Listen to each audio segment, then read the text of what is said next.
Chapter 179. I can't bear to part with you. Schrödinger lowered her head and was silent for a long time before replying. Yes, I did not pass the test of fate, but I was not destroyed in the judgment of Armageddon either. This is what I have achieved after 300 years of practice. Although I am still a cat, I have the soul of Batet. I looked down at her and said, So you are not an ordinary cat. No cat can be as magical as you. You are the imprisoned goddess Batet. Although you don't want to hear me mention this name, it is still the truth. The reason why you can become such a magical cat is still because of the guidance of the Ennead. Either you give up completely, or you will still be imprisoned. You don't want to go back to being the goddess Batet, but you have not given up the experience that Batet once had. There was a deep unwillingness in Schrödinger's tone. Osiris once asked me to open my spiritual imprint to him, but I was unwilling. That is what I have gained after 300 years of practice, and it is impossible not to cherish it. I am not even willing to open it, let alone give it up. I can certainly understand your feelings, but what you have achieved after 300 years of practice is not the spiritual imprint, but the life and power that you have enjoyed for 300 years. Great Goddess Batet, please look at the people of this world. What have they left behind in their lives? The cat's head lowered even more. You are right, if I still have unwillingness in my heart, then how should the mortals of this world live? I have suffered enough. In your eyes, I am the most magical cat in the world, but who can understand the pain of such a cat? I certainly knew Schrödinger's pain. He was a witness of her spiritual imprint, and had personally felt what she had gone through. I gently combed the cat's fur with his fingers and changed the subject. You refused to integrate your spiritual imprint into the soul of Osiris, but you took the initiative to open it to me. Schrödinger said in a low voice. This requires my own sincerity, otherwise I will not be able to spread the imprint of my soul. Osiris, Bear, Nietzsche, and the others cannot do it. I will only choose you. I stood up and said, I have a discovery to tell you, maybe you already know it, but as a bystander, I should see it more clearly. Let's talk in the temple I built for you. A man and a cat left the house, and walked through the manor to the backyard. Us manor was really too big. The so-called backyard was a garden where horses could gallop freely. In the place with the best scenery, the cat goddess Bastet's temple was built. Under the afterglow of the setting sun, they walked very slowly, their shadows gradually lengthening. When they stepped into the temple, the last ray of the setting sun disappeared over the top of Mount Horeb in the distance. With his hands behind his back, he stood in the center of the shrine, gazing at the statue of Batet on the altar. The statue of this goddess was a cat's head with long hair draped over it like a lion's mane. Under the head was a young woman's body, looking very charming. Schrödinger was a little embarrassed when he saw how engrossed he was and asked, Who are you looking at? What are you thinking about? I replied, I'm thinking about the endless test. It's like an endless river that eventually flows back to its source. It's like experiencing and witnessing the course of many lives, seeing it so clearly but unable to think about it. In the end, I can't tell if it's forgotten or cut it off. I've witnessed it in your spiritual imprint, and I've been thinking about it for the past few days. It may be the course of countless lives in the world, or it may be the many lives of one person, but there's no difference in the meaning of the two. After passing this test, you are yourself, with an endless source of power. Now you are still you, not another life in the world, nor are you the endless course of previous lives. You are still the goddess Batet. Your achievements are guided by the divine system, and you should still follow the oath you made. You don't want to be Batet, but in fact you are Batet. This is the source of Osiris's ability to seal your soul. The way to break the shackles is also very simple, that is to cut off all of this. Only when you no longer exist will Batet be truly free. The cat raised her head and also looked at the statue and murmured, I don't exist? Then where will I go? A little afraid to look back at her, Jing sighed softly. Your achievements far exceed mine. If even you don't know, how can I know the answer? The cat shook her head stubbornly. No, I must ask you to give me an answer. Even if it's just a guess, I want you to say it yourself. In fact, Jing had already thought of this answer, but he was unwilling to say it.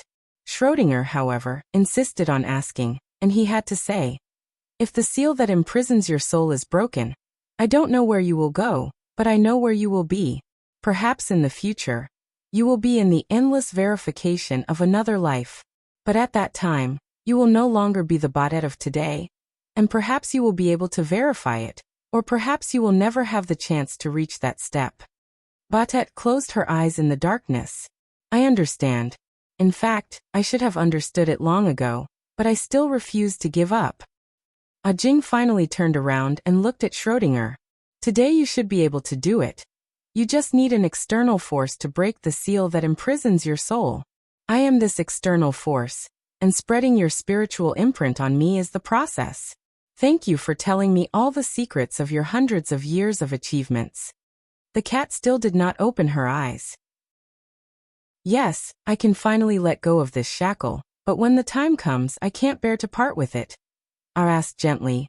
What are you still reluctant to part with? Do you want to continue being the most painful cat in the world?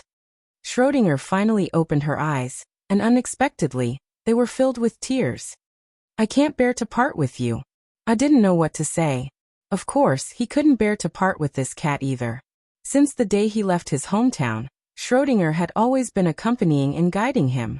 I couldn't even imagine what would happen if he didn't have Schrödinger. But in the end he hardened his heart and said, I am also one of your experiences as Baudet. True separation includes not only the facts that you are unwilling to face, but also the things that you love. All of this is woven together to form the seal that imprisons your soul. True separation is also the separation of a whole body. Isn't this very difficult? When you can touch the seal that imprisons your soul, you have another kind of reluctance. Schrödinger used a pitiful tone and said, can you tell me, will you still recognize me? I crouched down to touch her, but his hand didn't reach out. He just lowered his head and said, perhaps you don't even know who you are, perhaps you have another origin, perhaps we have met before, perhaps we will meet again. This life's spiritual imprint has been opened to me, and I can leave another imprint on your soul. In the future, I will recognize you, and you will also recognize me. With my achievements, I can't do this, but the situation between us is very special, and I can do it to you. Hearing this, Schrödinger closed her eyes again. Tears rolled down from the corner of the cat's eyes. The goddess finally understood the wishes of this life. I suddenly felt that something was wrong behind him. The statue on the altar seemed to have come to life.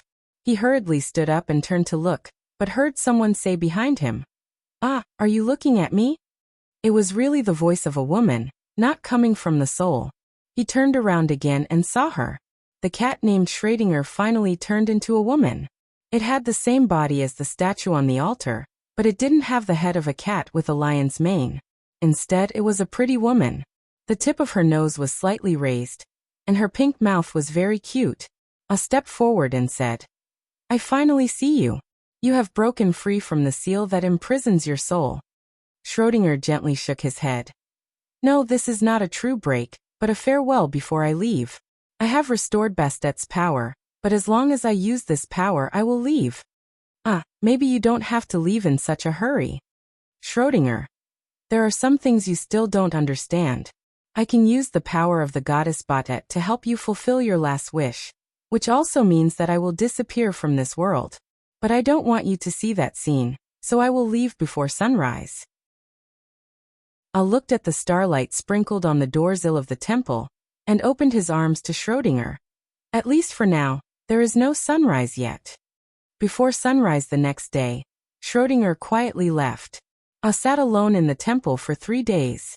For the first time in his life, the cat was not by his side. He did not know how Schrödinger would say goodbye to this world, but he knew that Schrödinger did not want him to see that scene. Who had never been depressed no matter what difficulties he faced, felt a deep sense of loss and powerlessness at this moment. Schrödinger's separation was also his separation. There were still many things waiting for him in the distance, but he was not interested in them. He just wanted to sit quietly in the temple alone, as if he had spent hundreds of years. 3 days later, I finally walked out of the temple. He sent a servant to report to the city of Heliopolis. The messenger from Siberia had come, and he was going to participate in the duel that had been arranged for a long time. and entrusted the city of Heliopolis to convey the news to the capital. I was just informing, not applying, because this duel was witnessed by the monarchs of the two countries, and there was no need to ask for the opinion of anyone, including Pharaoh of Merneptah. If he did not go, he would be ridiculed by the world. After the servant set off, I also set off. He did not take any attendants with him, but drove a milk boat across the Nile River alone. When he reached the other side, he did not tie the boat, but let the boat drift along the river. Without Schrödinger, without a leather bag, and without an iron staff, I walked with his hands in his hands. He hid the rib of Osiris close to his body, and all the important things were in the rib. I didn't try to hide, he just walked along the official road openly.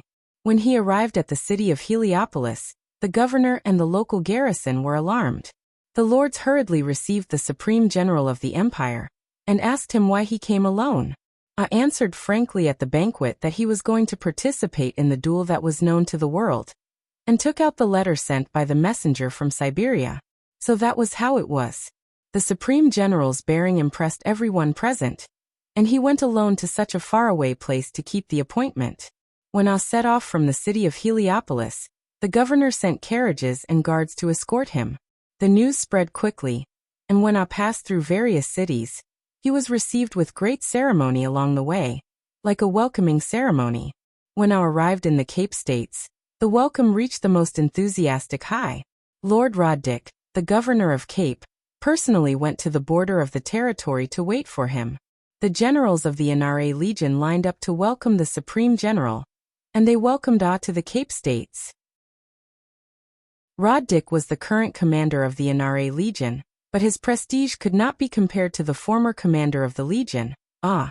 Most of the generals here were old subordinates who had followed Ah through fire and water, and they respected Ah like a god. Except for the reception along the way, Ah did not specifically bid farewell to anyone, nor did he contact anyone. He even refrained from going to Montefiore to see Maria, because if he did not return, his actions might bring trouble to the people involved. Because of the new pharaoh's monotheistic reform, many things in the empire of Igut were very sensitive. Roddick accompanied Ah all the way across the Red Sea, and expressed his desire to accompany Ah to the duel and be a witness. But Ah firmly refused this request, and he did not want to involve the governor. The landscape of the Cape States had changed greatly. The original Kenmet defense line had been submerged by the Red Sea, forming a natural barrier, leaving only a narrow passage at the southernmost end, where the NRA Legion was heavily garrisoned. When Ah passed by this place, he realized that it was impossible for Moses and the others to walk out of the divine realm of the Ennead by land, because there was only one narrow passage here, and it was a heavily guarded pass.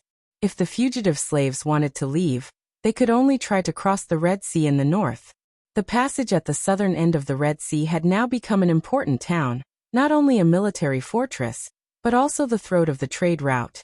It was bustling with people coming and going, and the arrival of General Ah was the biggest event in the town, attracting everyone's attention. Just as Ah arrived at the southern shore of the Red Sea, Moses and the Dishans had also gone through many hardships to reach the shore of the Red Sea 100 miles away.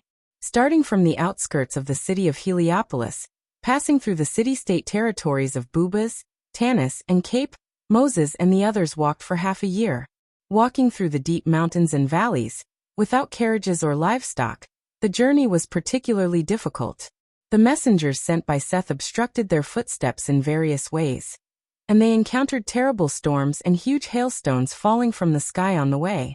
The overwhelming locusts had eaten up all the leaves in the mountains and fields they passed, and the animals had fled far away, leaving them without food supplies. Moses, armed with an iron staff, overcame many dangers with the help of the 12 judges, while Medanzo and Link also secretly used various means to deal with Seth's messengers. When the ragged clansmen finally reached the shore of the Red Sea, they could no longer continue to walk. Link guided Moses to lead the clansmen to harvest wood and quietly build boats in the valley by the sea, intending to take advantage of the calm night to cross the sea and escape. But for many days in a row, the wind on the Red Sea was strong, and they could not cross it, so they could only wait in the valley. Medanzo and Link could do nothing but worry. They had secretly made several moves, and had made an agreement with Seth's messengers that no one could directly intervene. But the boats had been built, and the wind on the Red Sea could not stop forever. And the messengers sent by Seth did not make Moses and the others give up their faith. If Moses crossed the Red Sea, he would leave the divine realm of the Ennead. But at this moment, something that I had been worried about for a long time finally happened. When I passed through the southernmost land passage of the Red Sea, Roddick rushed back to the main city of Cape due to an urgent matter, because there was a distinguished guest in the city, Prince Snek of the Empire of Igut. This prince was the eldest son of the former pharaoh Lazith II, and the elder brother of the current pharaoh Merneptah. Snek had come to the Cape States on an important mission, carrying an order personally written by His Majesty Pharaoh, and Roddick cooperated to the best of his ability. As for what this mission was, Roddick had no right to ask. In fact, Prince Snek did not have a good relationship with Pharaoh Merneptah. As the eldest son of Lazith II, he was not able to inherit the throne, and he also had his own faction in the country and a vast territory, so he was not obedient to Merneptah. But this time, Merneptah had ordered Prince Snek to come to the Cape States in the name of an oracle. This oracle was issued directly by the archangel Seth to the priests of the main shrine of the empire, ordering Pharaoh to prevent the Supreme General Ah from leaving the territory of Igut. As for how to stop him, it was up to Snek to figure it out himself. And if that was not possible, he could catch up with Ah and read the oracle in person. But before that, it was not good to make it public, and it was best to use gentle means to persuade the Supreme General to come back. As soon as Ah left, Prince Snek rushed to the main city of Cape, and when he heard that the Supreme General had left, he immediately sent mages to go after him in a flying shuttle, saying that there was something important to discuss, and that the Supreme General Ah and Governor Drick should hurry back to the main city on horseback. Roddick returned immediately upon receiving the order, but Ah did not go to see Prince Snek. He asked Roddick to pass on a message. Once I set foot on this path, I will not look back, and this duel will be witnessed by Pharaoh. It concerns the honor and promise of a warrior, and it cannot be repented. Your Highness, whatever it is, we will talk about it later. Roddick could not do anything about Ah, unless he let the garrison of the Nra Legion take Ah back to the city, but how could Roddick dare to give such an order? Besides, Prince Snek did not say what the specifics were, so Roddick had to go back and tell the prince himself that the Supreme General refused to see him, and had already continued on his way. When Snek heard Roddick's report, he realized that things were not going well, and it seemed that the Supreme General wanted to leave Igut, because before this, I had already sent away all his trusted aides, and the clansmen who had become slaves had long since fled. So it seemed that it was really necessary to force him to stay. Prince Snek intended to set out with his army immediately at dawn the next day to catch up with Ah.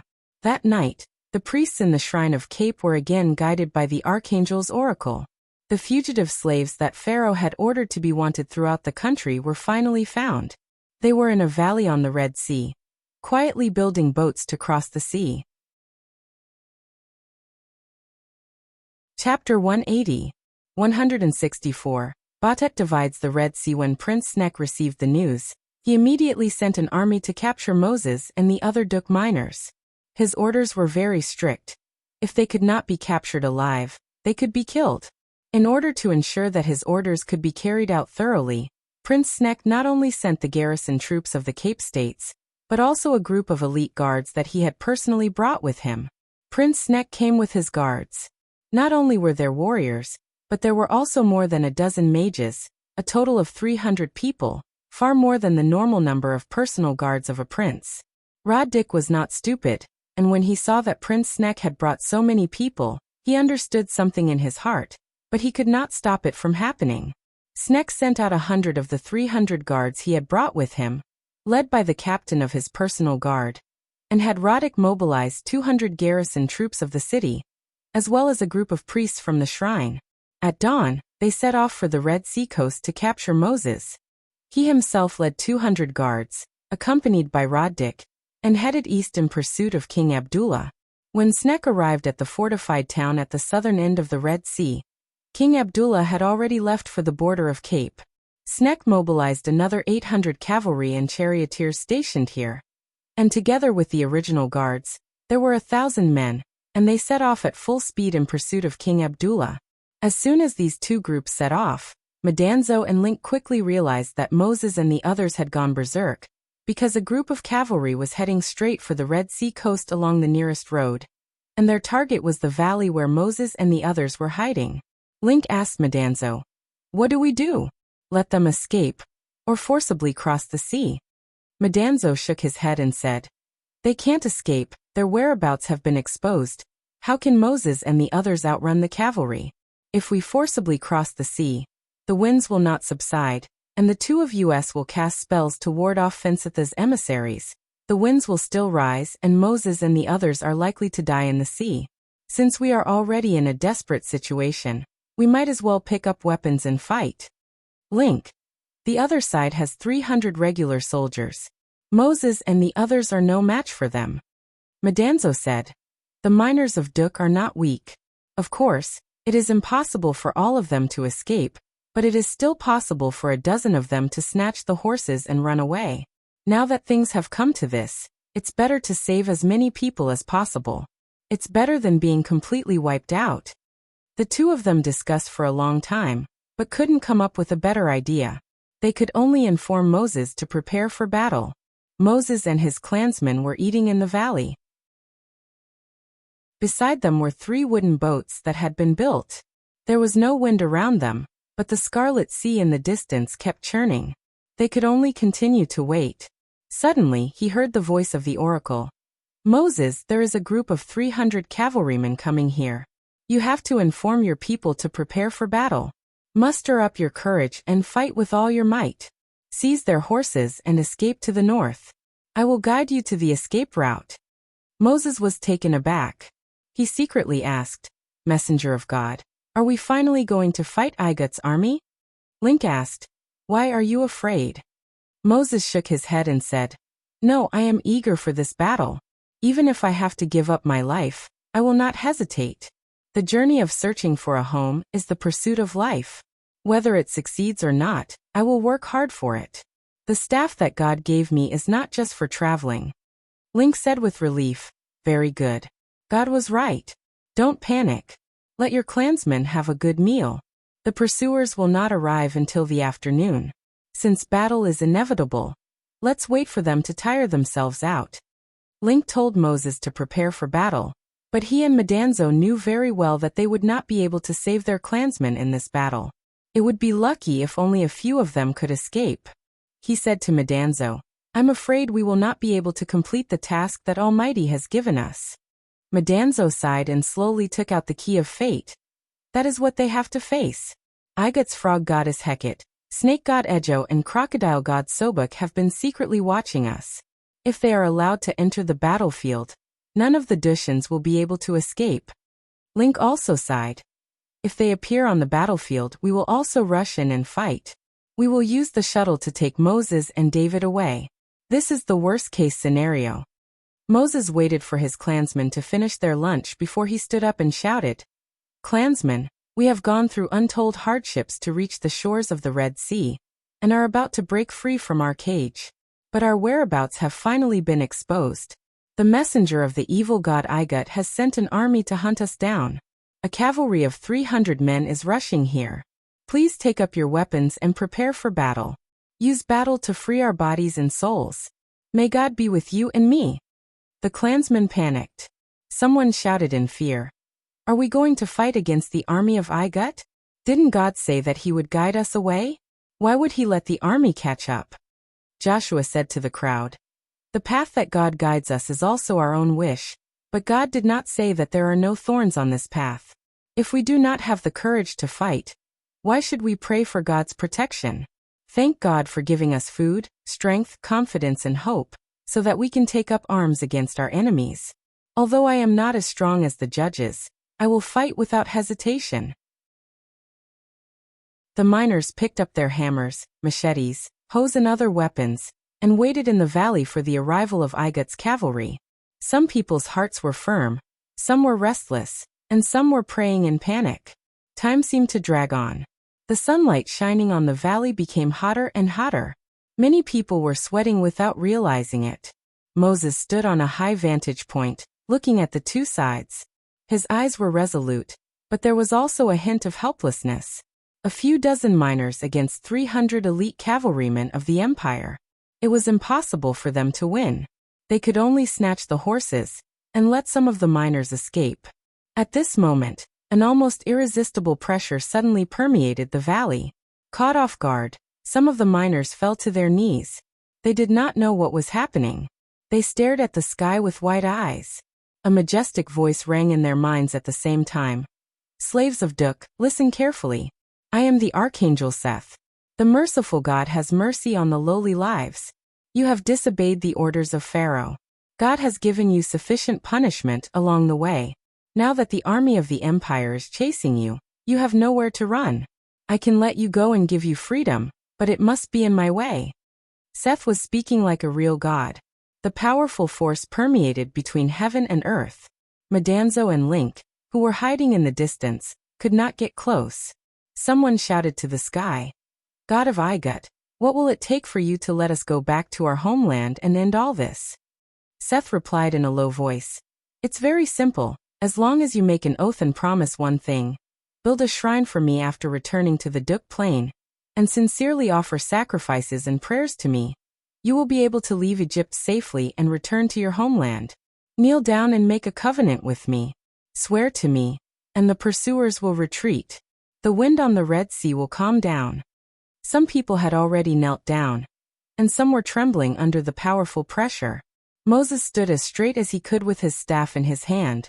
He replied to the sky in a clear voice, I refuse the false god who once enslaved and tortured us. What right do you have to enjoy our sincere sacrifices? We have our God, the only God, with the light that shines on our souls. Seth sneered. Moses, do you know what you have refused? Your God Murin or Sishui? Sooner or later, you will find out who the real powerful God is. When one day you feel lonely and afraid, set up an idol and pray to me. Call my name Seth. If I can punish you, I can let you go. Moses, do you think everyone here is as stubborn as you? Along with the sneer, the pressure that filled the air disappeared. Everyone broke out in a cold sweat, feeling as if they couldn't even breathe properly. The people looked at each other, thinking about what Seth had just said. Someone whispered, Actually, it's not bad to agree to God Seth's conditions. It's fine as long as we return home safely. If we refuse him, it means that we will be slaughtered by the army. Moses raised his staff to the sky with a sullen face and said, My people, I have heard your whispers. The life of a person will eventually come to an end. In the face of death, ask yourself, what is the purpose of walking this path? That evil false god is shaking our faith and trying to make us lose the will to fight. Don't let him succeed. Hold your weapons and prepare for battle. Yesterday's sweat and today's blood must not be shed in vain. Madanzo and Link, who were hiding in the mountains in the distance, whispered, What a terrible power, it's Seth himself. These people of Duk are very important. A few dozen escaped slaves actually alarmed the Archangel of Igut. Link praised, Moses is really brave, worthy of being the disciple of Almighty. At this moment, the two suddenly heard a voice, Link, Madanzo, fly to the air and guard both sides of the coastline. Don't let Heket and the others attack. I will guide Moses and the others across the Red Sea. The two were startled and hurriedly turned around. It was unknown when a young woman holding a scepter appeared in the valley. She had long golden brown hair, a pretty face, but her eyes flashed with a beast-like sharpness. Metatro stared blankly for a moment, then exclaimed, May I ask who you are? The young woman replied, We have met many times. You have called me the messenger of the gods, and you have also called me Lord. Link saw the short scepter in her hand and suddenly reacted. You are Batet. There is a statue of you in Almighty's manor. I know what this short scepter looks like. Madanzo reacted even faster and immediately prostrated. Lord Schrödinger, you are not sent by the Ennead. You have always been the companion of Almighty, right? Batet smiled. Call me whatever you want, just do as I say. Moses was anxiously waiting for the cruel fate to come. He knew that he would not win, but he vowed to fight to the end and try to cover as many of his people as possible to escape. This was the power given to him by Allah and the scepter. At this moment, he heard the voice of another young woman. People of Duk, I am the messenger of Allah. I have been watching you in silence, from the moment you came to this world. You arrived at the Red Sea under the guidance of the gods. After escaping slavery, you have to overcome many hardships. This is the suffering of the human world. And only through it can you have the happiness you seek. Don't be afraid, don't hesitate, go to the sea, I will open a path for you. The voice seemed to have a strange magic power. Everyone heard it, and the emotions of panic and uneasiness seemed to be wiped away invisibly. People looked around with wide eyes, but did not see the speaker. The young woman's voice sounded in Moses's mind again. Why are you standing still? What are you hesitating for? Quickly lead the people to the sea. The pursuers will be here soon. The iron hooves are beating the ground. The valley is already trembling. Moses replied in his soul. The messenger of the gods has told me to prepare for battle. If you are really the messenger of Allah, then you have been watching me since the moment I was born. Please prove it. The young woman replied. Your father once said to you, the body is the courtyard where the soul resides, and the place where the soul stands is the home of the body and mind. If the body and mind lose their support, you do not know where the soul is, do not know what you are pursuing, then you are truly homeless. Do you remember when you made a mistake and were locked upstairs without eating dinner? Moses was startled, and no longer had any doubts in his heart. He walked down the slope, raised his scepter and said, People, please follow me, our God will guide us across the Red Sea. Joshua asked, Moses, our leader, how does the God want us to cross the Red Sea? There are huge waves rolling over there, and it is too late for us to carry the boat to the shore. Moses strode out of the valley and said, The God wants us to cross like this. Everyone followed Moses to the seaside. The wind was not strong, but the waves were several people tall. Looking at it, it looked like huge white flowers surging on the surface of the sea. The young woman's voice quietly sounded again. Moses, point your scepter to the other side. Moses raised his scepter and pointed to the other side of the Red Sea. An incredible miracle happened. The sea surged to the left and right, and the seawater strangely parted to reveal wet reefs and shells, revealing a path across the Red Sea. This was a soul-stirring miracle. The sea was rolling on both sides, as if it would rush over at any time and smash everything to pieces. Moses witnessed this miracle and strode forward, his iron scepter steadily pointing forward. The judges shouted to the clansmen who were still in a daze on the shore, Hurry up and rush over as fast as you can. Madanzo and Link floated in the air along this path, one on the left and the other on the right. They were stunned and exclaimed, Is this the power of the goddess Batet? Link said, We'll follow Moses and the others. We'll help the goddess and prevent those three from playing any tricks. An angry voice came from the sky. Batet, what are you doing? Are you going to betray the Ennead? Batet replied lightly, Seth, please call me Lord Schrödinger, I am just parting the Red Sea. Seth's voice was a little angry. As a member of the Ennead, you can open the boundaries of the realm of the gods. But you should know what this means. I don't know when you regained such great power, but are you confident that you are a match for me? Batet sneered. Archangel Seth, you became the main god of the Ennead in the name of Ra. Of course I am not a match for you. But I don't have to worry about being defeated by you. This is my last power and my farewell ceremony, you can't stop it. As the passage in the sea extended forward, Bastet's figure above the clouds became fainter and fainter, as if becoming transparent and slowly disappearing. Seth shouted in amazement. Is this how you break the shackles of the soul? You actually helped that man named Allah like this. I will not let you succeed. Bastet's figure gradually disappeared, and his last voice floated in the air, right? Why don't you try it? He did not challenge you, and even if you want to violate the agreement of the gods and attack a mortal, don't forget who has Tiamat's wrath. Allah walked on the official road, his steps firm, neither fast nor slow, with the majesty of the supreme general of the empire. And even if he was alone, it was as if he was commanding thousands of troops. He had left the divine realm of the Ennead, but he was still in the territory of the Cape States of the Empire of Igut, and did not go far in a hurry, because he only left here to participate in a duel. And it was clear that Moses and the others were still in the territory of Igut. If there were any changes, he himself could attract more attention. That afternoon, who was walking suddenly stopped and turned around.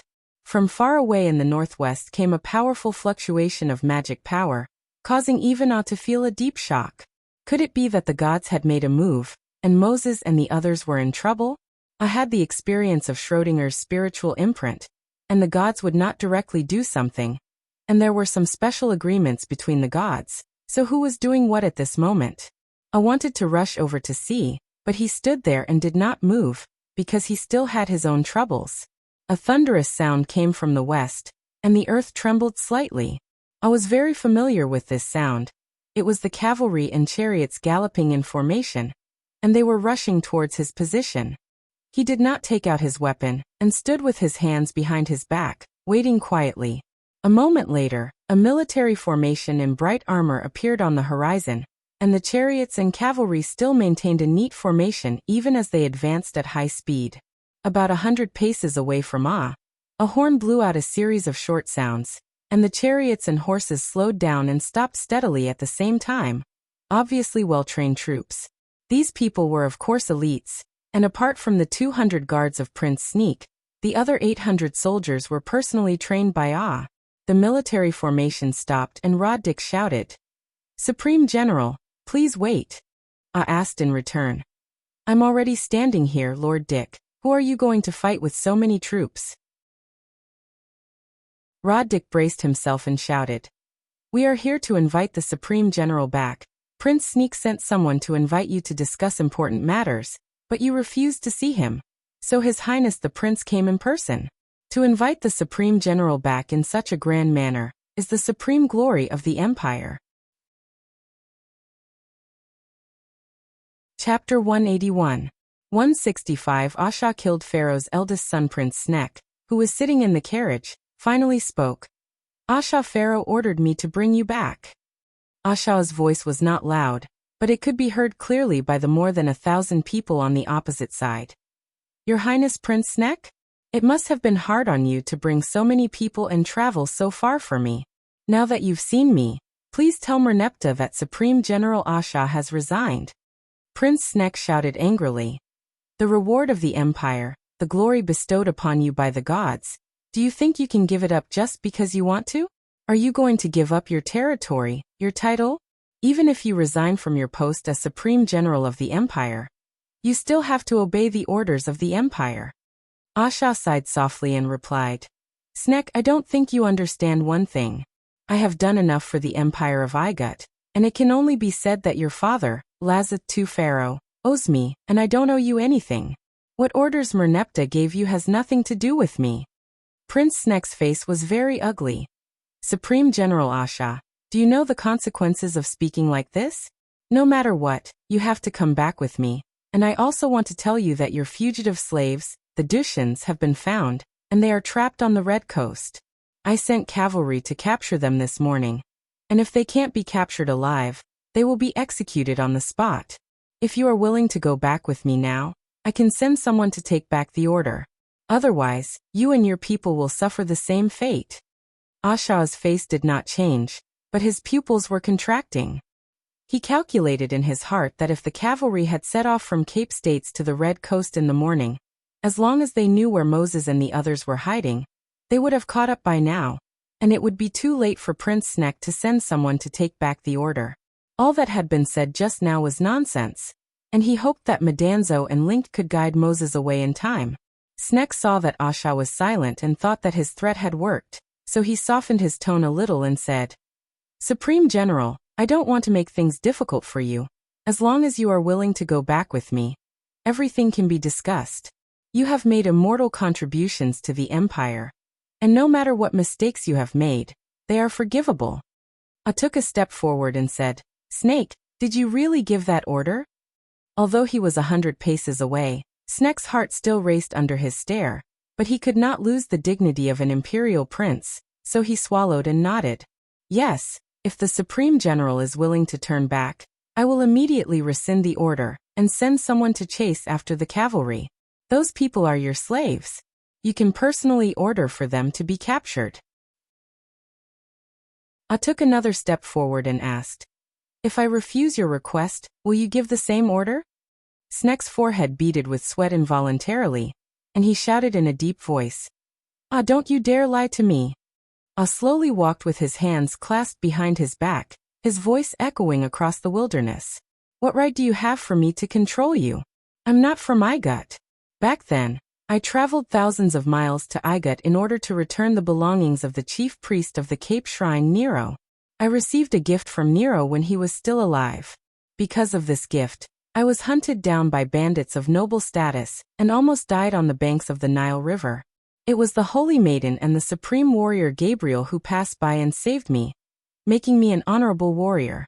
Because I was a miner in the town of Duk, I once offered the god's tear that I mined to the goddess Isis. I intercepted the assassins at the blessing ceremony, and as a reward, I had the opportunity to go to Mount Horeb. This was my greatest gain from coming to Igut. I found my own people. I diligently studied the art of war, trained hard in martial arts, and went deep into the wilderness to investigate. After becoming a supreme warrior, I passed the assessment and was appointed as the head of the Inare Legion. It was I who formed and trained this legion, and made countless contributions on the battlefield. I went deep into the enemy's rear and captured King Hittite alive, saved the Igut army from destruction, facilitated the peace talks between the two countries, and saved the lives of countless people.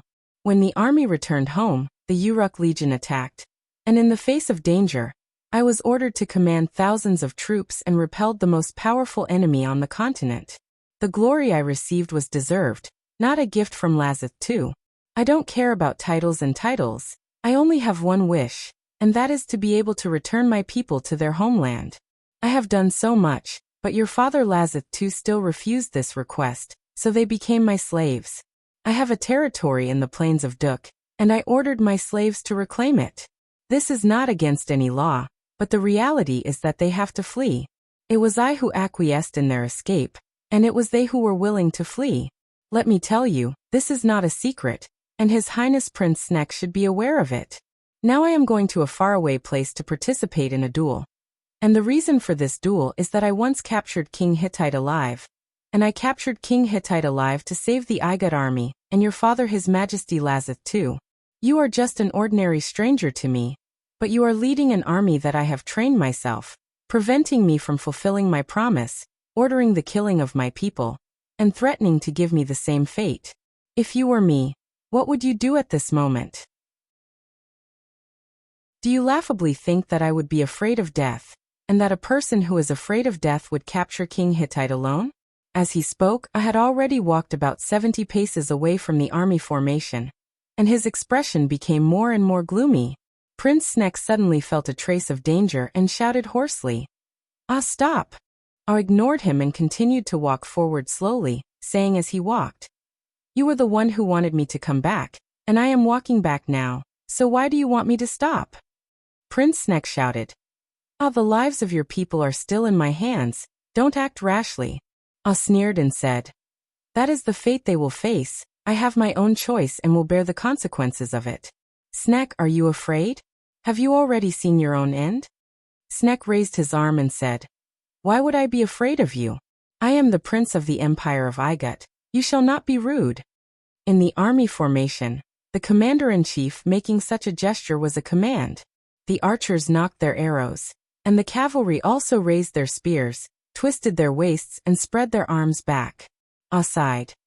It's a pity that Lazith II is already dead. You wanted me to come back. Well, I'm coming back.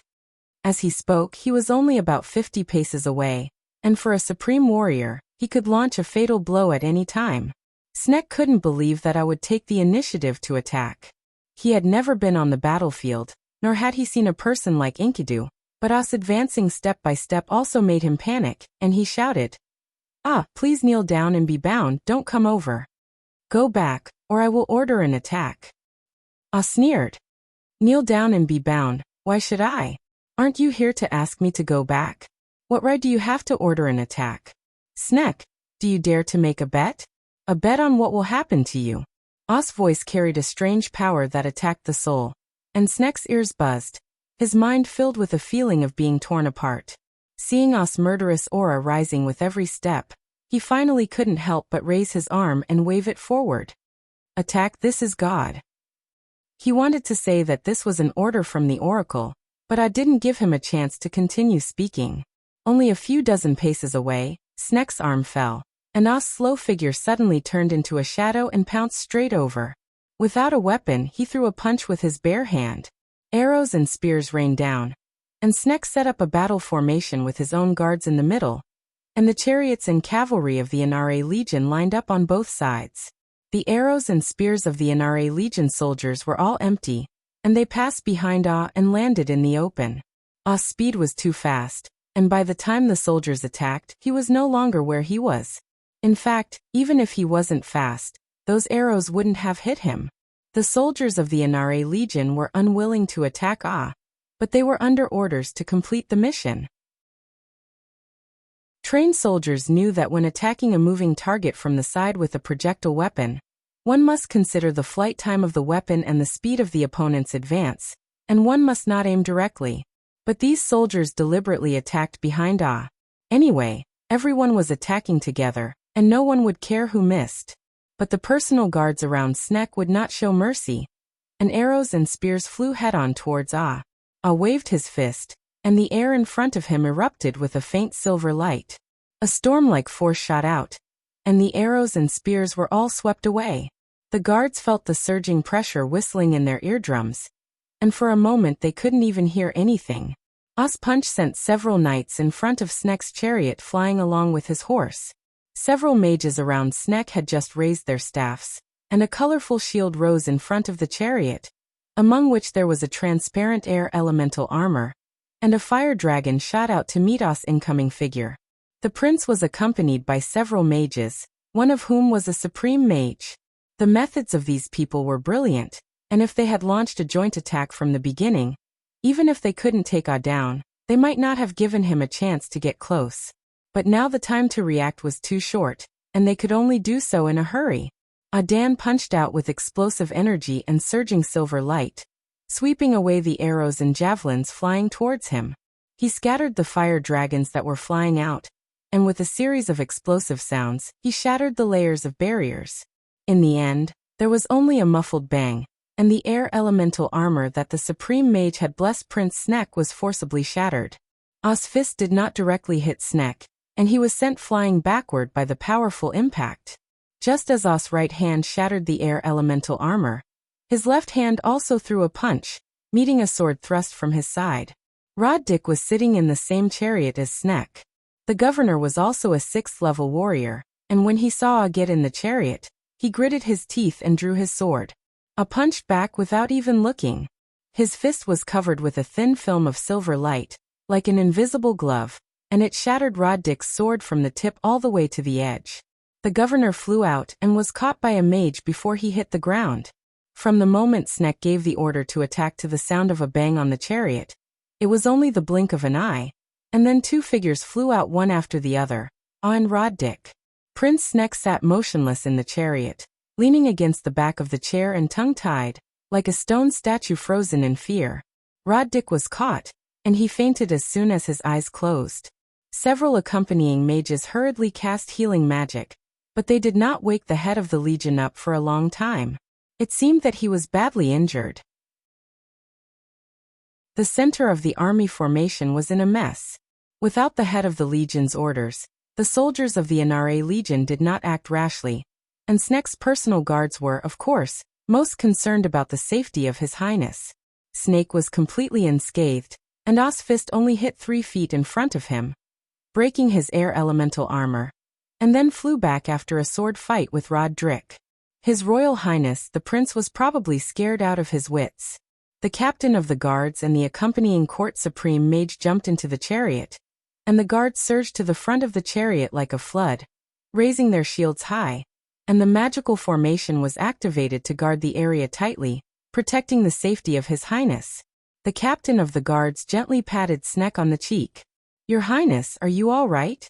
The court supreme mage's face immediately changed and he said, "Don't touch His Highness, healing magic, quick first aid." He raised his staff high and chanted, and the mages around him also cast their spells, and countless soft rays of light fell on His Highness. But Snek still sat there without any reaction, staring straight ahead, his pupils gradually dilating. With his eyes closed, Roddick heard the anxious voice of the mage. "Lord Head of the Legion, please wake up, His Highness is dead."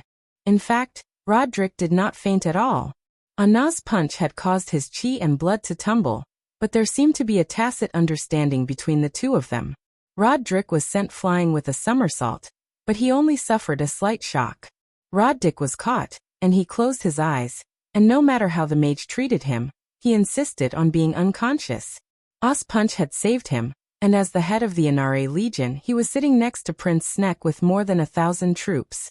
If I had killed the prince in person, and he, the head of the Legion, was unharmed and had not been caught, I would definitely have been severely punished. This was the best outcome, with His Highness the Prince dead on the spot, and Roddick seriously injured and unable to get up. At least he was loyal to his duty. At that time on the chariot he had no choice but to stab Snek with his sword, and he could only pray in his heart that I would be gentler, but not too gentle. Roddick saw Ah's punch with his own eyes, and it vaguely had the power of Enkidu back then, and he understood in horror that Snek was definitely dead.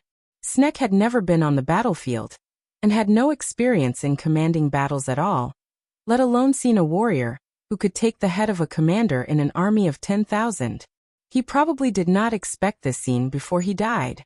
In order to catch up with Asnek, it was impossible to bring infantry, and whether it was cavalry or charioteers, their real power in battle was to charge at full speed, not to put on a show to scare people. Although there were 1,000 soldiers, they could not all be piled in front of him, and Snek still had to talk to Ah at the very center of the battle formation. If it had been a battle, letting Ah swagger to a distance of 30 paces in front of him would have been no different from courting death. If Ah had been the enemy, Snek should have set up a military formation in front of him, and then let the mages operate the magic formation to cover the formation, and the cavalry and charioteers on both flanks would have opened their heavy crossbows and stood ready. Unfortunately, I was not guilty after all, and Snek had only come to ask the Supreme General to go back. At first, he did not realize that I would dare to kill someone and take the life of a prince of the empire in the middle of the army. I smashed the air elemental armor with a punch, and the impact drilled into Snek's body and spread out. Snek's whole body was paralyzed and unable to move, and his heartbeat and breathing stopped in an instant. This was the mining technique of the town of Duk. I used his fist to take someone's life through the air, but Snek looked unscathed. The personal guards were not sure at first that His Highness the Prince was dead, and their first task was to protect the prince and prevent Ah from attacking again. The shield formation and magic formation were immediately set up, and the guards at the back were also blocked. The Inare Legion on both sides did not receive orders and stood still. In fact, even if they wanted to give chase, they could not catch up with Ah.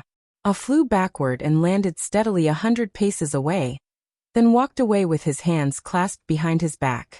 It looked like he was taking slow steps, but his back was blurred for a moment, and he soon disappeared into the horizon at the end of the road, while Snake's personal guards had yet to react. By the time they confirmed that His Highness the Prince was dead, I was long gone. The Supreme General killed the prince with one punch, and then just walked away with his hands behind his back. The captain of Snek's personal guard shouted in grief and indignation, "Go after him, catch him! I assassinated His Highness the Prince." Not far away, a general shouted in a low muffled voice, "Are you in command here? Your duty is only to protect the prince," and more than 1,000 pairs of eyes saw it clearly. The prince asked the Supreme General to come back, and the Supreme General really did come back, but the prince suddenly gave the order to kill the Supreme General, and the Supreme General punched out in self-defense. It was the prince who gave the order to attack first. May I ask if this is called an assassination? Who on earth wants to assassinate who? This general was a cavalry captain who had been with Amon since the formation of the Inare Legion. After many battles, he was now a general who commanded thousands of cavalry. He did not want to be enemies with Amon in the first place. What I had just said was true, and it made people sigh with emotion. The Supreme General himself also walked back towards Snek, and it was His Highness the Prince who gave the order to attack first. The court supreme mage had given up on saving Sneck. The prince was dead, but Commander Drick was still alive, and now only he could give the order, so the court supreme mage came to save Commander Drick. Roddick knew that he couldn't pretend anymore, so he had to open his eyes and let out a long breath, and asked in a weak voice, "What's wrong? What happened?" The mages replied, "The Supreme General killed His Highness Prince Sneck with one punch, and has left. The soldiers are waiting for your orders." Roddick punched himself in the chest, and blood spurted out of his mouth. "How could this happen, Your Highness the Prince? I couldn't save you. Send someone to report what happened here to the Pharaoh. Don't miss a single detail. Notify the entire territory of the city and all the passes along the border. Take Aud down on the spot when you see him." Chapter 182. Amon was not in a good mood. Killing Prince Snake of the Empire of Igut with one punch did not give him the satisfaction of showing off. This was just revenge and punishment, the price Snake had to pay for his actions. Chastity slap even Schrödinger was gone, so what else in this world could shake his heart? Could the title and status of the Empire's great general be compared to that cat? That sense of loss had been with him, and since Snake deserved to die, he killed him with one punch. Even if he was facing Elder Igut at that time, Amon would have done the same. At the moment, Amon was sitting in a desolate field, which seemed to have suffered from a plague of insects. Many leaves had large insect eyes, but not far away was a green lake, reflecting the blue sky and white clouds, and the scenery was very beautiful. Amon, however, turned a blind eye to all this, and just sat there stroking a tool in his hand. The object looked like a slender metal embryo, but it was not clear what kind of material it was made of, and in the middle was a transparent crystal, not any kind of parangan. When this crystal was looked at against the light, there would be a thin seam in the middle, like a cat's eye, changing between day and night, but it was not a cat's eye stone of the human world. With Amon's vision, he could see that this was a holy object, and not something that could be made with ordinary methods. When Amon grasped the power of the origin, this was the weapon he should be using. It could be used as a staff to activate magic, but it could also be used as a weapon controlled by magic. It had all kinds of magical uses. Amon could sense that this object had two special powers, one was sealing, and the other was severing. This was what Link had given him, the relic of the cat goddess Bastet. When Moses and the others crossed the Red Sea, Bastet's figure disappeared from the clouds, and the staff in her hand seemed to have melted, flying towards Link, and when Link caught it, it became like this. This was Goddess Bastet's scepter, a weapon she had used to slay demons for hundreds of years. She had tempered it countless times with the power of her soul. It was different from ordinary weapons or staffs, and it could change with the body and mind. When she finally left, she left this tool behind, as if it was the final proof of her existence. Why did it become like this, and what kind of magic it had been bestowed upon it? Perhaps even Bastet himself did not know. It was like the remains of a scepter, but it was also like a brand new artifact that had been refined and purified, but had yet to be forged. After killing Snake, Amon did not flee the borders of Igut, but instead headed north to the eastern shore of the Red Sea. He found that Moses and the others had safely crossed the sea. Madanzo and Link were still following them in the dark. He appeared and stopped the two disciples to ask them what had happened, and only then did he learn that Schrödinger had used the power of the goddess to help him one last time. And Madanzo and Link had seen her disappear in a smile with their own eyes. Amon had no words to describe his feelings, and told Madanzo and Link to leave with Moses and the others as soon as possible.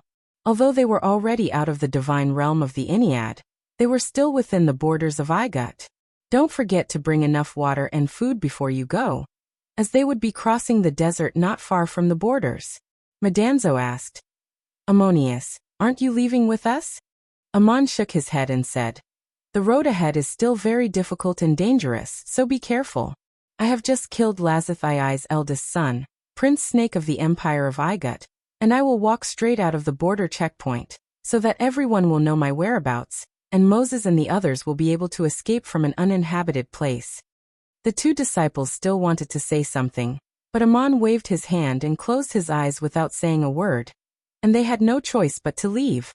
Amon sat there, stroking the short staff left behind by Schrödinger, sensing the strange nature of the object, as if he was gently caressing her. He did not cry, but tears quietly dripped onto the object, and the crystal seemed to have a spiritual luster in the blink of an eye. And Amon's tears were actually absorbed without leaving a trace. Amon had a name called Allah, which meant day and night, just like the transformation of a cat's eye. He sat from day to night, and from night to day, as if he was thinking in a daze, recalling and meditating. When the morning light appeared on the horizon, he suddenly stood up with the short staff in his hand, his tears already dried, opened his eyes and shouted back, "You've been sneaking around for so long, if you want to let go, then let go." With that said, he simply waved the short staff, and a strange force sealed all the aura fluctuations in the surroundings. A powerful hidden aura finally revealed itself, and a man wearing armor appeared on the hillside. His cheeks were red, and his helmet had a winged decoration, and his armor reflected a myriad of colors. He was a tall man, but his arms were much longer than the average person, and one could almost touch his leg bones with a stretch of hand. The weapons in his hands looked like two halves of spears. The man was suddenly forced out of hiding by Amon, and was also taken aback. He spread his long arms and said, "I'm just a passerby. If I can stay here in such a large wilderness, then I can also pass by." Amon did not waste time with him, and directly called out his identity. "Insect god Khepri, who sent you? What are you trying to do by following behind my people? Seeing that I stayed here, you stopped and stared at me for a day and a night. Don't forget, this is no longer the divine realm of the Ennead." Khepri was so frightened that he took 2 steps back and stared at him. "How do you know me? Don't call me insect god, I'm the scarab angel. I was ordered by Seth to investigate that group of people and give them guidance at the right time." Amon walked over step by step with the short staff in his hand. "Guidance? Don't think that I don't know what you've done. You've forced me into a desperate situation before threatening me. After leaving the Ennead divine realm, you still haven't abandoned me. You forgot to tell me that I just killed a prince of the Empire of Igut not long ago." Khepri shook his head. "I'm just completing a mission like a scout in the army. General Amon, I didn't attack. Blaming me is equivalent to blaming Archangel Seth." As Amon moved forward step by step, Khepri retreated step by step. Amon pointed at him with the short staff and said, "Even if I'm not blamed for Seth, so what? Where did all the hardships along the way come from? Do you know what happens to the scouts sent by the army if they reveal themselves? Stand still and don't move. You'll understand soon enough." Khepri shook the short staff in his hand. "Amon, don't mess around. I'm an emissary of the gods." Amon said calmly, "I'm not messing around. I just want to tell you not to follow my people anymore. Don't send any more insects. No matter who you are or what your name is, if you don't leave, then please don't ever leave." Khepri's expression was uncertain, and he had already retreated to the top of the mountain. He shouted, "Just an ordinary person, no match for an angel, no match for me." Amon's expression didn't change at all, and there were no fluctuations in his emotions. He said indifferently, "Khepri, I know there are many magical abilities related to one's origin, some even true gods can't do. But I also know their weakness. Their fighting strength isn't strong. If their technique is broken, they will become very cowardly." Amon had already reached the top of the mountain step by step, and raised the short staff unhurriedly. There was a steep slope below, and Khepri stepped backwards in the air and said, "Don't come over. If you dare to let go, I dare." Before he finished speaking, he rolled on the ground and turned into a cloud of dust. There seemed to be countless dots in the dust, flying towards various targets. Amon shouted, "Escape, your method is quite clever." Then he put the short staff on his waist like a sword, turned and walked east with his hands behind his back. Amon knew Igut's insect god Khepri. He had seen him in Schrodinger's soul imprint. This insect god was very courageous, but he was very flexible, good at lurking, and even better at controlling all kinds of insects. Being targeted by him was very difficult to guard against, and it was a headache. Moses and the others had already left the Ennead's divine realm, but Seth still sent such an emissary to follow behind. But it was noticed by Amon in time. A god above the clouds scolded with dissatisfaction. "Useless tool, You haven't made any progress after so many years of cultivation. From a distant place, a woman's voice suddenly came again. Seth, is this your method? Sending insects to undermine me, isn't it too shameful? Only the voice could be heard but not the person speaking, so the person should be far away. Seth looked towards the target where the voice came from and said, Morin? How infatuated, so worried about that lover. Don't worry, once he is out of my divine realm, I will not make things difficult for him anymore. Everyone knows what kind of person he is. Morin let out a string of tender laughter. This place is not the Ennead's divine realm. If you really want to leave, it would be a violation of the agreement of the gods, sending such a sneaky emissary out, and you still don't want to make things difficult for me? Everyone here is a god, don't play with this illusion. Seth said with a straight face. Don't call me a god, I am Seth the Archangel. Morin stopped laughing. It's just a change of title. I still have the realm of transcending eternal life. If this is really my belief, I don't mind being called a false god too. I'm just here to warn you not to interfere in the affairs of the plains of Duk. That has nothing to do with me. Seth, however, laughed. The sheep of Duk have finally rushed out of the many obstacles, thinking that those are the sheep of Duk. But don't be happy too early. I don't think those people can truly believe in you. If she could see this goddess appear, Morin's face would certainly not look good at the moment, and she replied in a deep voice. This is my agreement with Enril, and my promise to Amon. As for how they choose to face it, if they turn their backs on the guardian divine realm like the people of Duk did back then, I won't be able to protect them either. After all this suffering, the lost sheep should understand the choice of fate. I'm just warning you. Don't have any ideas about Amon. Seth was still laughing. Is there still a need for others to do anything to Amon? It's enough. Have you forgotten that magical curse, the man you love and the man you love? Which one has ever had a good end?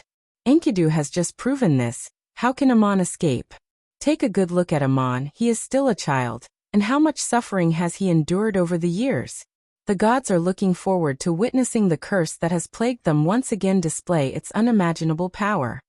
The clouds rolled and Morin, holding the ivy in her hand, appeared, her anger rising. Seth, what do you want? Don't tell me you want to just let it go? For a god who has transcended eternal life, the series of consequences that will be triggered is unpredictable. Seth looked at Morin, shook his head gently, clasped his hands together, and light and shadow flickered in the sky. He turned into a distorted light and disappeared, but his voice still came. Morin, you have hurt too many men, so many that you have even forgotten yourself. Don't forget that the Ennead has also taken in a wandering Lion King, and he is not as brave as Khepri. Amon has Tiamat's wrath in hand, and no one is willing to force him, but the Lion King's temper is uncertain, and his curse will soon come true again. Morin shouted angrily. You want to send the Lion King out to deal with Amon? What good is that for you?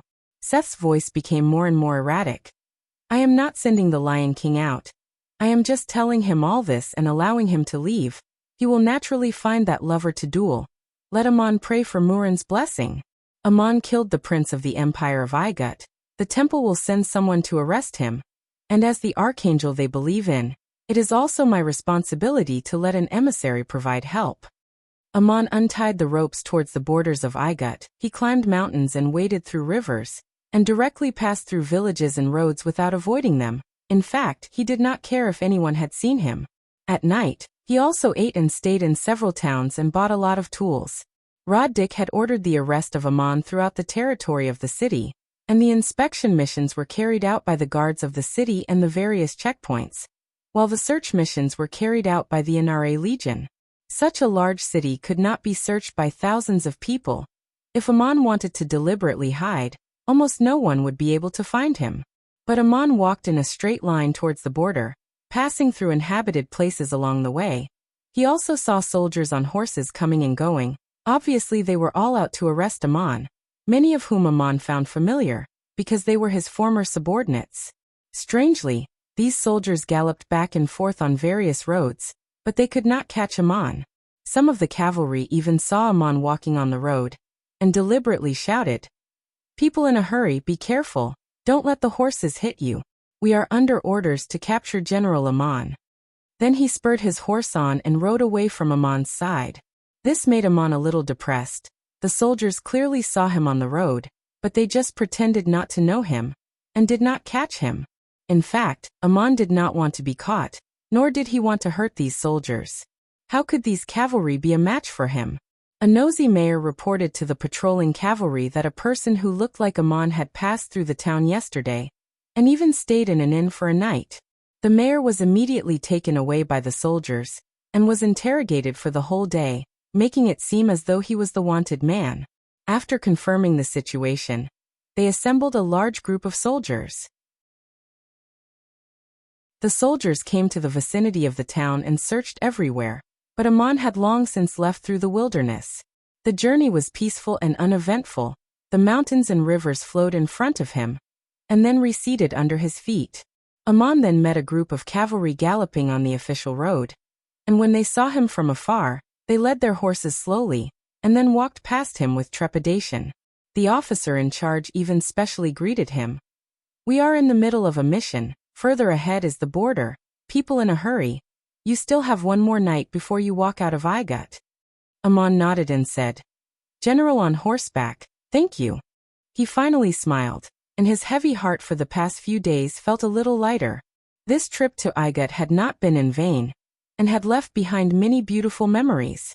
After resting in the mountains for a night, they continued forward and had reached a checkpoint on the border line, where there were dozens of soldiers stationed. It was 10 days after he killed Snake. The Temple of Isis received an urgent order from the capital, and several priests immediately recounted it to the saintess, and discussed it for a long time. Then Maria sent everyone away, and only called Gabriel over. She sat there in silence. Since she was a young girl, Gabriel had been by the side of this saintess, and had never seen her eyes so melancholy. The sky gradually darkened, and there was a twinkling starry sky outside the window, and Gabriel finally asked, "Saintess, does the order from the capital have anything to do with General Amon?" There was no emotion in Maria's tone, and she replied softly, "Yes, not only is it an order from the elder, but it is also a secret order jointly issued by the Shrine of Ra and the Imperial Conference of Clerics, and also an oracle from Archangel Seth, ordering the Temple of Isis to immediately send people to hunt down and kill Amon." Gabriel's tone was suppressed with grief and indignation. Why did they do this? Maria looked out the window, her eyes gazing across an unknown distance into the distance. Amon killed Prince Snake in the army, which has symbolized a break with the Empire of Igut, and any monarch can only make such a decision. Gabriel said, "I know about this. There were more than 1,000 witnesses. Snake told Amon to come back, and Amon came back.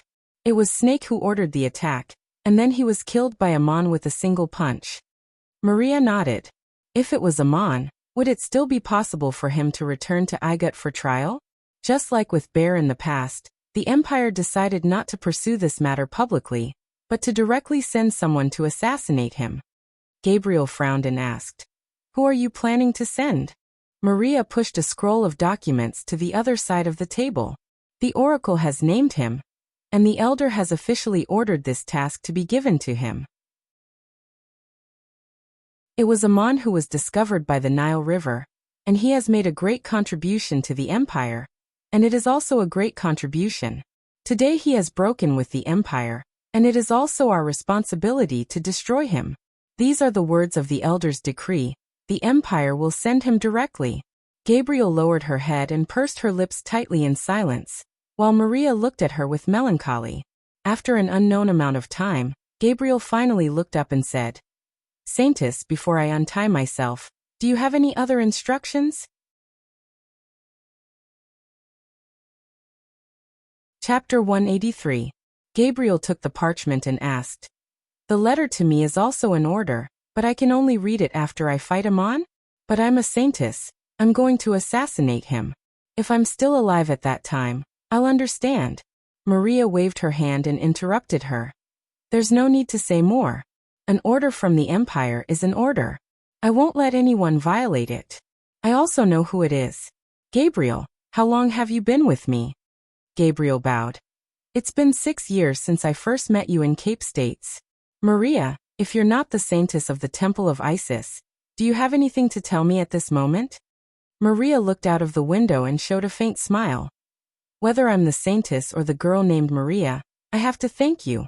What I want to say is already written in the letter. Is there anything else you want to tell me before untying the rope? Gabriel stood up and said word by word. This is a very difficult task. Since the Empire has appointed me, I have a few requests. Maria nodded and said, It's only right to have some requirements when accepting such a mission. Right. Gabriel. I can't go alone. I need the cooperation of a mage, at least one of them. Maria replied. I've already discussed with the 3 priests. There will be a mage. George used to be the chief priest of the NRA Legion. He volunteered to go with us on this task, and he won't come back if he can't complete the task. Gabriel was slightly startled. The Dubhi continent is so big, I can't go aimlessly looking for him, and I won't go around openly. So the Empire needs to send spies to find the exact location of Amon's hiding place. I'm a noble warrior. This is in line with my identity, and the same goes for Priest George. Maria simply replied. That's how it should be, let's do it. With Amon's whereabouts, we can untie the rope with Priest George. Gabriel. I also need a weapon. Maria. You can choose all kinds of weapons and armors from the Temple of Isis's collection. No matter how precious they are, they will always belong to you. Gabriel shook his head. I don't need a weapon from the temple. I just need all the mages and craftsmen in the temple to help me repair a weapon. It's the axe I used to fight with Enkidu. It's broken in many places. I've used all kinds of precious materials to refine and repair it. Now I need all the mages and craftsmen to help me forge it into a perfect weapon. Maria. I will fulfill your request and mobilize all forces to help you forge this weapon. I will only release you after the ritual is completed. His Majesty has no time limit to complete the task. Gabriel bowed. Thank you, Saintess. Maria looked at her meaningfully. Your request is completely reasonable. Gabriel, have you also learned to do official business? Thinking back to the time when Gabriel was ordered to escort the candidate Saintess Maria to the Cape States, she was alone. As a warrior, she didn't even have a follower for 1,000 miles. But now that she was ordered to assassinate Amon, she made so many requests. Gabriel replied. Because this is carrying out the Empire's order, not fulfilling my own wishes. Then let's do it according to official rules. Maria nodded again. Very well, everything is as you say. The discussion was over, but Gabriel didn't leave. He stood there hesitating for a moment, and finally couldn't help but ask, Saintess, can we talk about something personal? Maria smiled lightly. This is a private place, you can say whatever you want. Gabriel let out a long sigh. I'm not used to such words, but I can't. The Empire specifically asked me to assassinate Amon. Don't you think it's suspicious of using a borrowed knife to kill someone?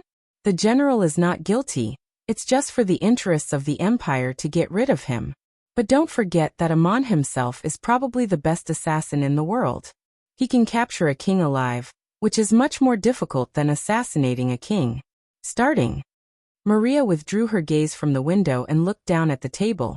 According to Seth, there will be an oracle, and there will be an emissary of the gods to assist. Gabriel. I don't care who will assist me. If I die in this operation, it's like someone is using Amon to get rid of me. I've had such an experience before I became a warrior, but this time it feels completely different. After I leave, what about you, Saintess? This is obviously aimed at you. Maria seemed to be talking to herself. I know Amon, maybe better than he knows himself. The test I have to face is actually not him, so I asked him to read the letter after the battle.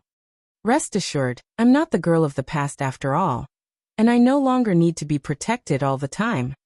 What she meant was that Gabriel's assassination wouldn't succeed at all, because the warrior was no match for Amon, and she was sure that Amon wouldn't kill Gabriel.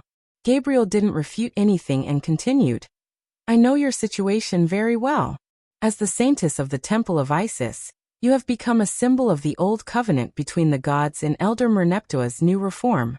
The next step must be targeted, and you need to change your identity and status. Only then will this reform regarding the gods be complete. Maria raised her head. I understand, but in any case I'm still me. I hope you can also remember that when people come to this world, they will eventually leave. What is the faith they pursue? Gabriel wanted to say something but hesitated, so he bowed to the saintess and excused himself. Maria stood up and walked to the window. There was no light in the darkness, and the starlight shone on her through the window. She looked quietly into the distance, and no one knew what she was thinking. She stood like this all night. Amon crossed the mountains and fields in the night. Under the starry sky, he always felt that someone's eyes were watching him. The sky finally brightened, and he walked on an official road. This was the road that led out of the frontier and along the coastline to the Hittite kingdom of Saya. It was also the route he had taken when he led the Inare Legion. There was a checkpoint ahead. It was just dawn, and there was no one else on the road. The guards on duty were making a fire to cook, and smoke curled up from afar. Several warriors with spears opened the wooden gate in front of the checkpoint, and saw Amon walking over with a short staff at his waist and his hands behind his back. Due to the signing of an alliance treaty with the Hittite kingdom, the usual checks at this checkpoint were actually not strict, but now that they had received orders to arrest General Amon, the people who came and went had to be carefully interrogated. Amon walked over in the thin morning mist, and the soldier opposite shouted, "You are in a hurry. What is your name? Where are you coming from? And where are you going?" Amon replied in a clear voice, "My name is Amon, and I'm going to the plains of Duk. I heard that the Empire of Igut is looking for me." All the soldiers in the checkpoint, regardless of what they were doing, stopped in an instant, and then they ran out in formation with their weapons in hand. Amon walked over, and the soldiers lowered their heads as if they didn't see him. Amon shouted again, "I am Amon." Suddenly, a soldier said to the person next to him, "I heard thunder yesterday, and my ears were ringing. I couldn't hear anything clearly this morning."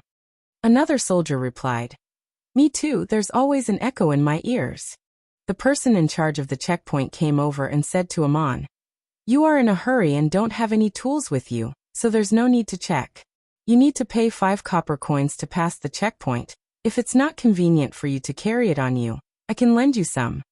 Seeing this, Amon knew that these soldiers were unwilling to arrest him, but according to the Empire's orders, if you see a fugitive and don't let go, you will be investigated in the future. Amon had wanted to announce his identity and then break through the checkpoint, not making things difficult for anyone and only announcing his departure, but he didn't expect the soldiers guarding the checkpoint to have such a reaction. He casually took out 5 copper coins and handed them to the person in charge. "Thank you, I have money." Amon walked out of the checkpoint just like that, and dozens of soldiers lined up and pointed their weapons to the ground as a sign of respect. Not far ahead was the Gobi Desert, and if he followed the coastline north, he would reach the Saya Desert. Not long after Amon left the border, he suddenly heard the sound of hooves behind him. Someone was riding a fast horse and chasing after him. He stopped in his tracks and looked back. It was the person in charge of the checkpoint. That person rushed forward and jumped off his horse, bowed, and handed over a parcel. "The desert is in front, you need food and water." Then, without saying a word, he turned around and jumped on his horse, ready to leave. Amon asked, "Who are you?" The person in charge replied, "My name is Van Liert, and I was originally a cavalry under Captain Mahu. I grew up with Mahu and Miss Phi, and it was old Mahu who taught me physical arts." So that's what happened. What a coincidence. The group of soldiers stationed at the border checkpoint were recruited from Miss Phi's hometown. They were originally Mahu's subordinates and fellow townsmen, and were extremely grateful to General Amon, so it was no wonder that they would do something like this today. Amon had once wreaked havoc in Montefiore, and if Sabaf had not committed suicide, he would have been sent to guard this border checkpoint as well. Roddick had ordered the Inare Legion to search for Amon, and this governor must have known the outcome. It would be a miracle if he was caught. If any of the soldiers really dared to go against Amon, and it was not that they were no match for him, they would most likely be shot in the back when they returned to the Legion for training in the future. This was not a battle against an enemy, and the soldiers of the Inare Legion knew very well what kind of achievements General Amon had, and why he killed Prince Snek. Amon was grateful, And although he did not actually need this package, he still kept it in the bone. He continued on his way, following the coastline past undulating grasslands and sparse shrubs. The road gradually disappeared, or perhaps there was no longer a need for a road, and in front of him was the Gobi Desert. If someone were to follow behind Aman and observe him closely, they would find that although he seemed to be walking at a steady pace, he was actually moving faster than a carriage, and the distance he took with each step was as steady as if it had been measured by a ruler. It took a day to cross the Gobi Desert, and there were already light yellow sand dunes in front of him. At night, he sat on the sand dunes to rest and meditate, and when the sun rose, he continued to untie the rope. The last time he took this path, he was leading the mighty Inare Legion, but this time he was alone, and under the morning glow, his shadow on the sand dunes was very long. The morning glow was crimson, and the distant sea reflected a little bit of golden light in the azure blue. The undulating sand dunes turned into various shades of yellow, white, and pink. The sea breeze was a little moist, but under the sun, the sand gradually began to heat up. The scene in front of him was like an unfolding chest, vast and mysterious, and also a desolate beauty between the heaven and earth. A gust of wind blew, and Aman suddenly stopped and took a deep breath, and actually smelled the fragrance of wine. Although he wasn't an alcoholic like his father, but he was absolutely a first-class connoisseur of the world's best wine. Good wine. Looking at the distant horizon, there was a tent on the tallest sand dunes, and the fragrance of wine was coming from there. Aman used the puppet eye technique and saw that it was a golden-roofed tent, decorated with a glittering golden roof. 4 pillars propped up the tent, with gorgeous embroidered ribbons hanging from them. The tent was ventilated on all sides, with a roof but no curtains, just like a pavilion. Inside the large tent sat a man, with long golden brown hair, dressed in large red clothes. When Aman saw him, he had an inexplicable feeling, mighty. This man looked to be around 30 years of age, his physique was extremely majestic, and his whole body emitted a kind of dignified aura. In this desolate desert, it was as if invisible creatures were lightly trembling under his pressure. There was a table in the large tent, and there were 3 chairs by the side, but only one person. On the table were fine wine and delicacies, and this man was currently holding a large golden cup inlaid with all kinds of gems, drinking wine. When Aman saw him, this man also had a reaction, and raised his head saying, "Traveler, where is your hometown? The road is long and lonely. Why stop and drink wine with a strange friend?" Looking at his appearance, he didn't seem to have a big voice, but his natural-born voice was astonishing. The wind carried a buzzing sound, coming from so far away, and even the sand dunes beside Aman actually had an echo. Aman walked over step by step. As he walked he said, "Strange friend, why are you drinking wine here? The scenery is so beautiful, but the atmosphere is so bleak that it breaks one's heart. Fine wine entering your throat. May I ask, who are you waiting for?" That man stood up. "I am waiting, Aman." Aman had already walked close. This path of fine sand didn't even have a trace of trace. But when he walked up this sand dune, it was as if he was going against an invisible gale. With every step, the sand seemed to instantly turn into quicksand, rapidly falling downwards. The corners of his clothes and hair fluttered backwards. A whistling sound resounded in his ears, but the surrounding scenery was so quiet and serene. Aman didn't slow down. Step by step he walked up this huge sand dune. The quicksand under his feet flowed down like ripples in the water, finally disappearing without a trace. This was a soundless battle. The man on the sand dune stood there, imperceptibly giving off such an intense pressure, as if he was a god. Meeting like this, it was clear that he didn't come with good intentions. The opponent had long been waiting here. Aman couldn't hide even if he wanted to. After ascending the sand dune he asked, "Waiting for me? I don't remember seeing you."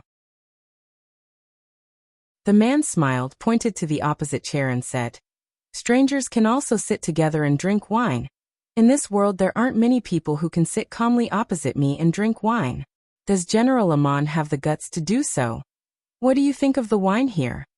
Aman pulled over a chair and sat down. "One smell and I know it's good wine. To prepare such fine wine in such a desolate place, it's really thoughtful, especially to entertain me." The man also sat down and replied, It's to entertain and also for myself. The journey of life is so dangerous. Why not treat life well? Amon nodded and said, I can see that you are a person who knows how to enjoy life, waiting for someone in this desert, and even setting up such a tent, setting up such a banquet, like a king on an outing. Can you tell me your name, and what business do you have with me? The man said unhurriedly, Sounds very smart, then guess who I am? Amon shrugged. How can I guess? Why don't you just tell me, which god sent the emissary? The man said, When the sun rises, I enjoy the glory bestowed by the gods on the grassland. When the shadow of the mountains is the shortest, I yearn for eternal youth and beautiful love. When the gods fall, my home disappears. I wander alone under the setting sun with injuries. Is this old ballad referring to me or me? The lover that Murin favors, Amon. Amon suddenly thought of something, narrowed his eyes and asked, Giant lion? The man smiled. Not stupid indeed, I am Lion King Yugalu, Amon said in surprise. I've heard of your legend, but we haven't had any dealings. Why did you specially come to me? If it's because of Murin, I think your enmity has nothing to do with me. If it's to cover my path, I will continue to walk. At this moment, another strong force suddenly came from the ground. Not far away, a sand dune surged up, revealing 3 human figures. A muscular man and 2 enchanting beauties emerged from the sand. They turned out to be old acquaintances. Amon stood up and said, Scorpion King, why are you here? Giraffe walked into the tent with Ice Scorpion and Fire Scorpion, sat down and said with a smile, After hundreds of years, the Lion King has finally come out, and he is even more powerful than before. I heard that he is looking for a duel, and asked me to be the arbitrator. How can I miss such a lively event? Come, let's drink this cup first. After Giraffe sat down, he put Ice Scorpion and Fire Scorpion on his lap. Ice Scorpion poured the wine, and Fire Scorpion raised the cup and fed it to his mouth. Giraffe drank a full cup and smacked his lips. Good wine. Yugalu, you have always known how to enjoy, but it's a pity that you have to pour wine for yourself. Why not bring a few lionesses? Could it be that you are still thinking about Murin? Or are you still afraid that the goddess will be jealous?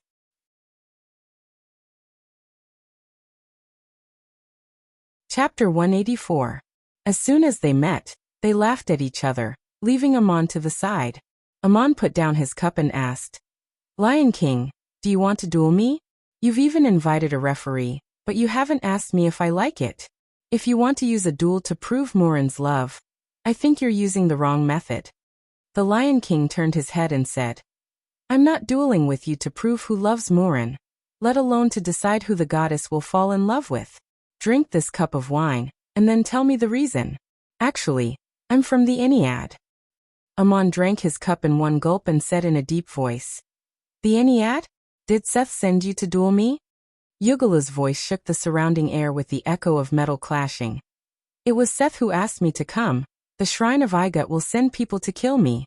Jaite asked me to follow behind those pursuers and help at critical moments. But I don't want to do that. I only want to solve it in my own way. So I rushed to meet the pursuers. The Scorpion King interjected. This lion didn't listen to Seth's warnings. Didn't Seth tell you that Tiamat's wrath is in Amon's hands, and you still want to duel him? The Lion King stared at Amon and said, I know you have a Tiamat's wrath in your hands, but do you have the control to unfold it before I kill you? Amon could only smile bitterly to himself. The real Tiamat's wrath had been taken away by Maria, and the one he had was only a fake. Although it looked flawless, it was uncertain whether it could fool the eyes of Oil and the Lion King. Unfolding it also meant death, and no one would use it unless it was absolutely necessary to perish together with the enemy. Moreover, this scroll was not necessarily something that could be used when one wanted to use it. Amon had experienced this when facing Enkidu in the army, and when he was fighting Enkidu, he didn't even have time to unfold the scroll. Usually this was just a simple action, but in the end it required time and energy. Moreover, using it on the battlefield was equivalent to killing everyone within the scope of the attack, regardless of friend or foe. Today, Amon's achievements and realm were higher than before, and his strength was also much deeper. He was confident that even if he encountered Enkidu again, even if he wasn't a match for him, he would still have the opportunity to use Tiamat's wrath. He replied nonchalantly, "I can try." The Lion King smiled and waved his hand. "I'm not a fool. After several hundred years of cultivation, I have achieved what I have today. Naturally, I know how to cherish life. I will not fearlessly perish together with my enemies. Even if I want to force him to use Tiamat's wrath, I'm afraid Jirizhui won't agree to it. He promised to be the arbitrator, so of course he won't get himself involved." Amon asked again, "Then what do you want? Don't you want to duel with me?" The Lion King said, "A duel is just a kind of agreement. It's to separate the two parties and keep the promise. There's no need to kill the opponent. Of course, the prerequisite is that you have the ability to activate Tiamat's wrath in front of me." Oil Water interjected again. "Yugalu, there's too much empty talk. How exactly do you want to duel?" The Lion King unhurriedly raised the jug of wine on the table. He did not pour it into a cup, but drank it directly into his mouth. After putting down the jug, he said, "It's very simple. As long as Amon can withstand 3 of my roars, he wins." Jirizhui hugged the 2 scorpion monsters and laughed. 3 roars, he can still withstand it. If I really wanted to kill him, I would have thrown out Tiamat's wrath a long time ago. Yugalu replied nonchalantly, "Yes, I don't want to force him to perish together. If I can make him unable to even throw out the scroll, how would he be qualified to duel with me? If he can still sit still after my 3 roars, then he is qualified to sit here and drink with me." Oil Water tilted his head and glanced at Yugalu. "After your injuries are healed, your realm is even higher than before. Are you going to roar now? Then I'll hide away first." Yugalu laughed. "Scorpion King, you don't even have this little ability? I invited you to be the arbiter, yet you still have to hide." Oil Water pinched the waist of the 2 scorpions. "I'm not afraid, but I'm afraid that my 2 beloved concubines won't be able to stand it." Yugalu, "Then take care of them and let Amon see the magical powers of the Scorpion King. In short, he has to sit still and not move. If he moves, it's my loss."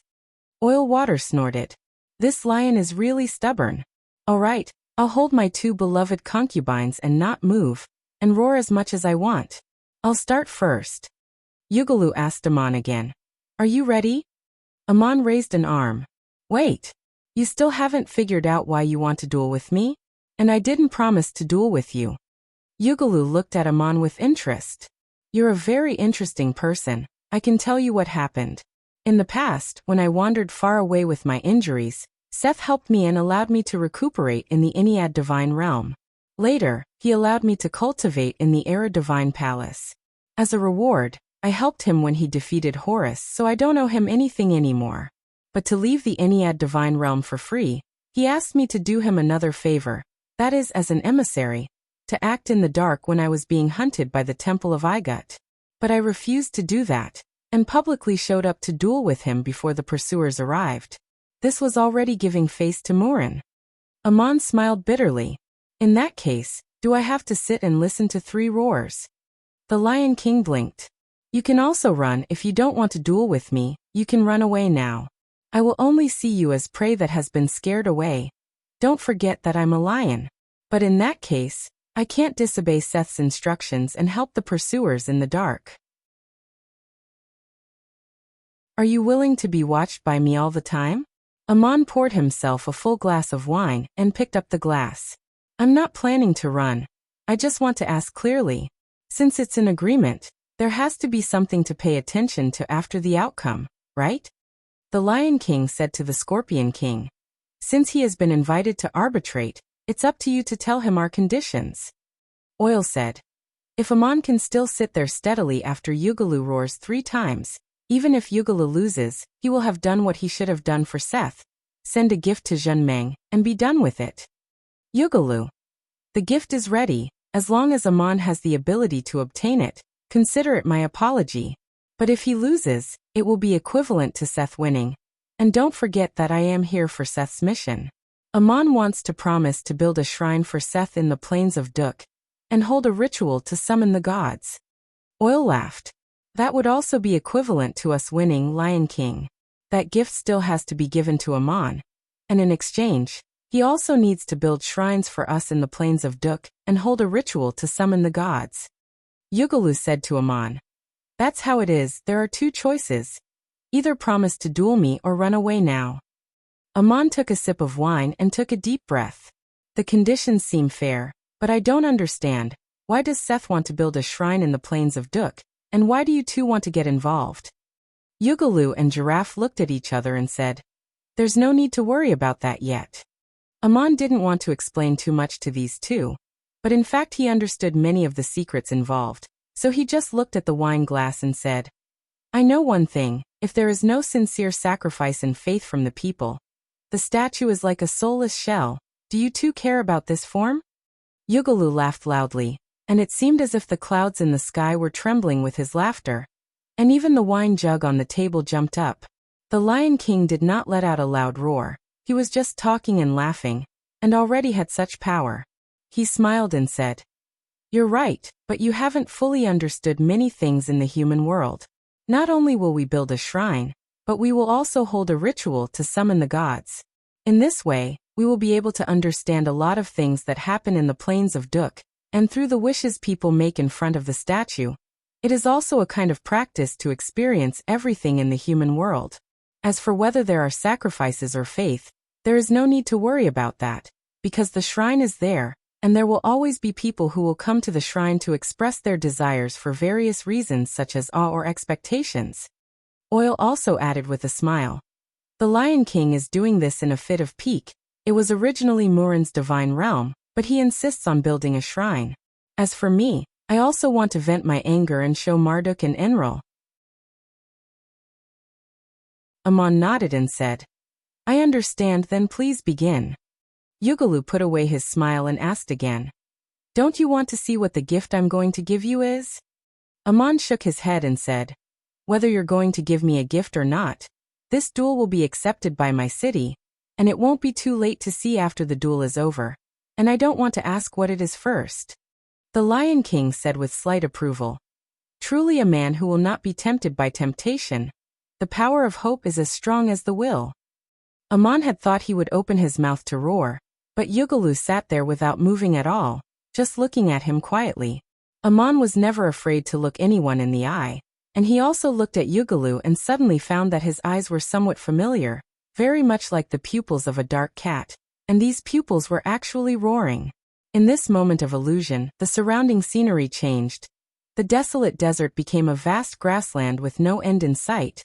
The tent and table disappeared, and only a giant lion the size of a mountain stood in the distance, opening its bloody mouth and roaring at the sky.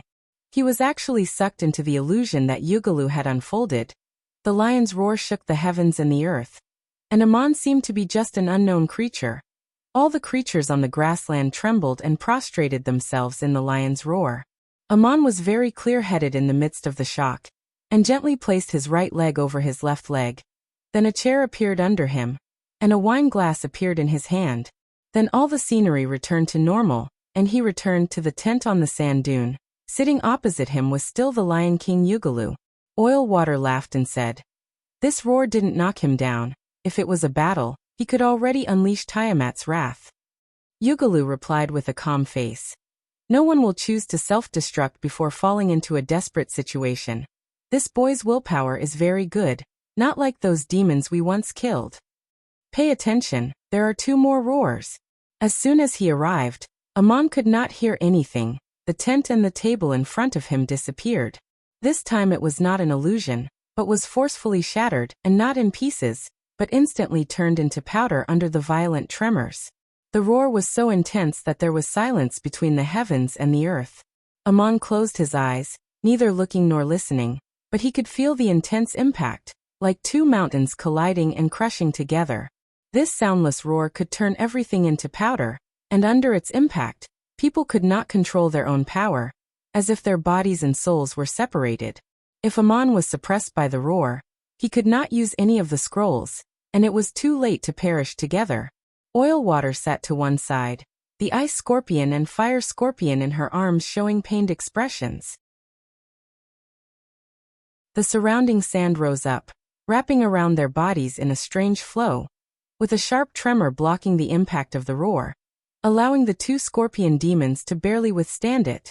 After an unknown amount of time, Amon finally opened his eyes, and was shocked to find that the sun had already risen to the highest point. He had met Yugalu not long after sunrise, waiting for the Lion King to appear. They did not talk for long, and now it was actually noon. His eyelids twitched, and the soundless roar disappeared. The quicksand that enveloped the Scorpion King fell, and oil water patted the shoulders of his two beloved concubines. Don't be afraid, it's all right.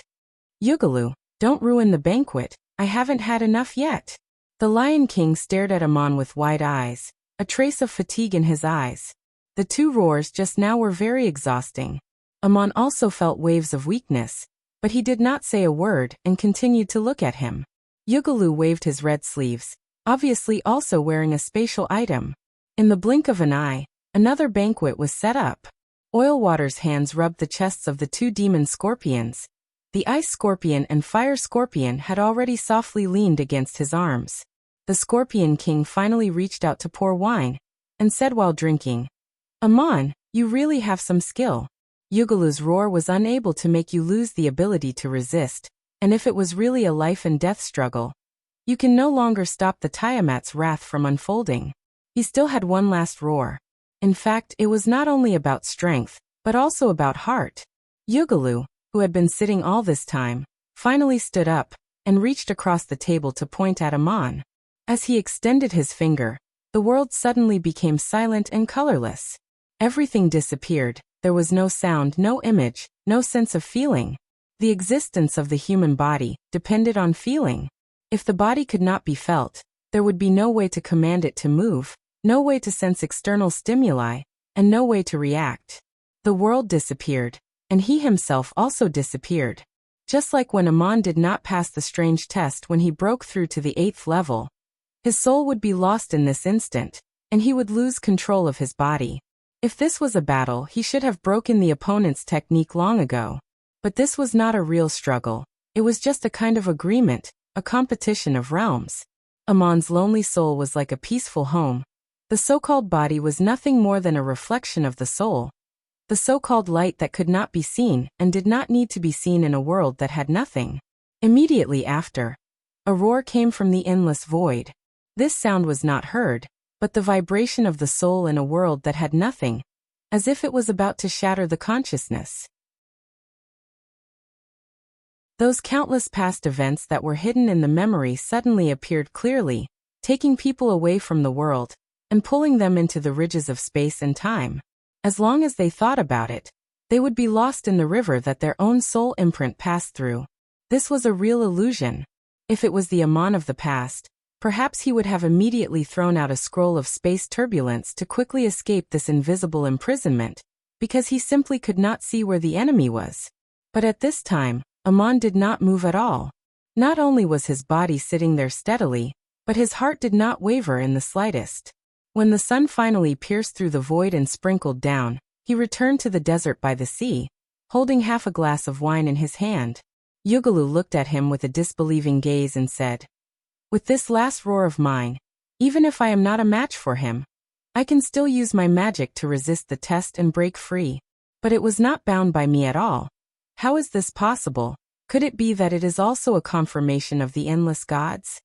Amon smiled and let out a long breath. Maybe I am luckier, so I can withstand the third roar. The Lion King is stronger than me, and his results are also higher than mine, but it is not that I do not have the strength to fight. If you really want to kill me, even without the Tiamat's wrath, the price you have to pay is very high. Thank you for using this method to solve the problem, and thank you for the wine. He slowly drank the half glass of wine, and only now felt a buzzing echo in his mind. His spirit was exhausted, and his joints were sore, as if he had gone through a fierce battle. The sun was already setting in the west, and looking at the ice scorpion and fire scorpion in Oilwater's arms, they had already fainted. Amon was able to withstand this roar thanks to his experience in Schrodinger's spiritual imprint, and he naturally could not tell Yugalu and Oilwater about this. Oilwater sighed and said, Yugalu, according to the agreement, Amon has won. I didn't expect it to be a bait. Amon, congratulations.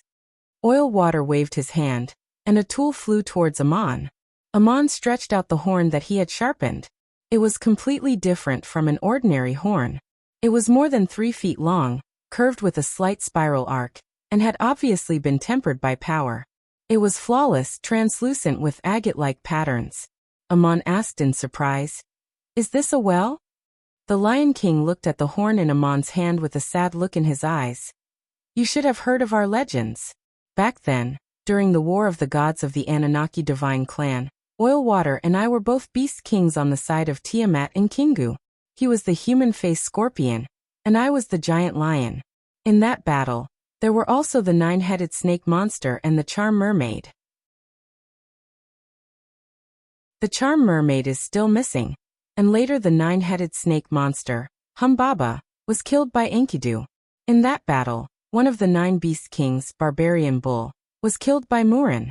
This is the horn of Barbarian Bull, which Murin gave to me as a souvenir. It is a material for forging sacred artifacts, and it is already an extremely powerful artifact. I don't want to keep it anymore. If I see Murin, I will take out this horn and tell her what happened today."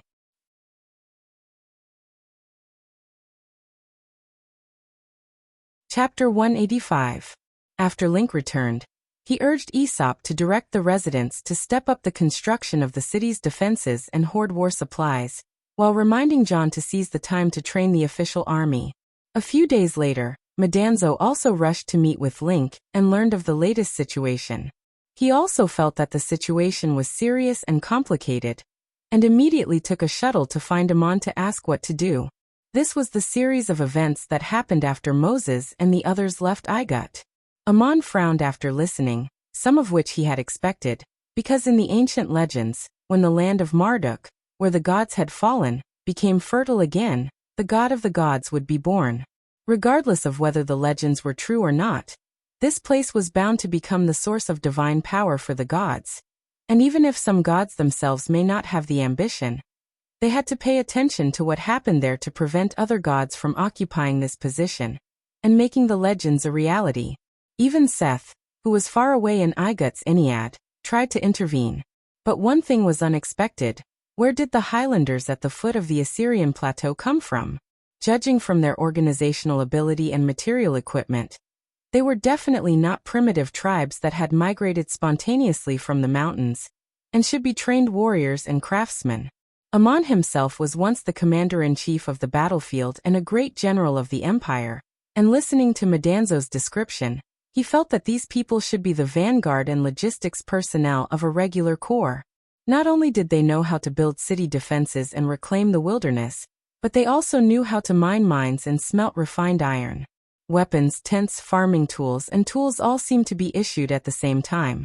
The first batch of nearly 2,000 people were all Highlanders, and after the establishment of the gathering point, many residents of the continent appeared in the camp, dressed like unemployed wanderers from various countries. It was impossible for them to spontaneously appear in such a place at the same time, so it must have been an organized migration. Although the floods on the plains of Duk had receded and the terrain had finally stabilized, it was still difficult to see people, and it was not convenient to get there.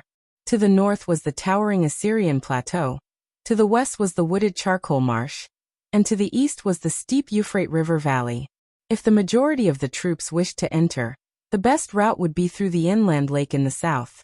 They could either cross the inland lake and pass through a patch of grasslands and swamps, or cross over a mountainous region from the east shore of the inland lake. This was also the path Moses and the others took, and there was already the Marduk city built by Usur on that path. It was possible for a strong party of explorers to enter the plains of Duk from various targets, but it was almost impossible for an organized party to reach there at this time. A few years ago, Amon had guided Link from the Euphrates Valley to the deserted island that had just emerged from the water. That was how Link was able to establish a city-state first. Usur, who had established a city-state in the southeast corner of the plains of Duk, had also long planned to gain the dark support of Princess Scarlet and the Kingdom of Babylon in order to gain a foothold at this time. But where did the new cities in the north come from? They were the strongest force on the plains of Duk, and their numbers were still increasing. To reach there, the only way was to cross the Assyrian plateau, which was covered in snow all year round, and carry so many supplies. An organized operation was not something that could be accomplished with the strength of an individual, and it could only be an order from a kingdom. On the other side of the Assyrian plateau was the kingdom of Assur. There were 4 countries around the plains of Duk, and the kingdom of Assur had the narrowest territory and relatively barren land, not as rich and prosperous as the other 3 countries, and its overall national strength was the weakest. But the Assyrian army was brave and good at fighting, and there was also a legion of highlanders known as the Giant Legion. Even the kingdom of Babylon, which was close to the south, did not dare to provoke them easily. The kingdom of Assur had been content to stay in a corner for many years, and there was no news of them. Due to the obstruction of the Assyrian plateau and the relative weakness of their national strength, the kingdom of Assur was originally in the most unlucky position to compete for the plains of Duk. But now the situation had changed very subtly. If the kingdom of Assur was really willing to cross the Assyrian plateau and forcibly annex the plains of Duk, it would instead be the most advantageous strategic position. The Dubhi continent had just erupted in a chaotic war between the kingdoms. First, the Empire of Igut fought a major war against the Hittite kingdom.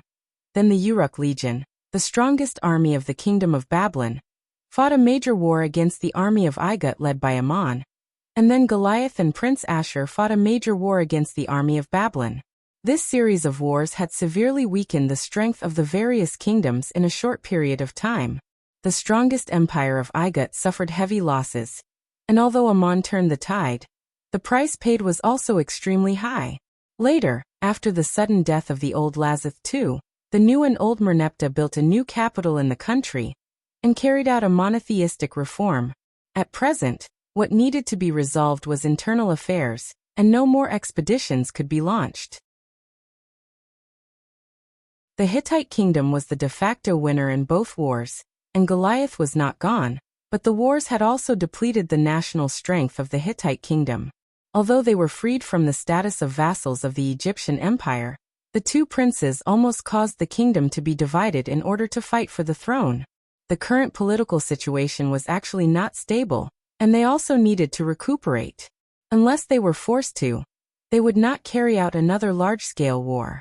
The kingdom of Babylon was originally a kingdom second only to the empire of Igut in terms of strength, but it had suffered the most losses, and was the de facto loser. The Uruk Legion was repelled, Enkidu fell, Gilgamesh retired, and the army was almost wiped out in the war against the Hittite kingdom.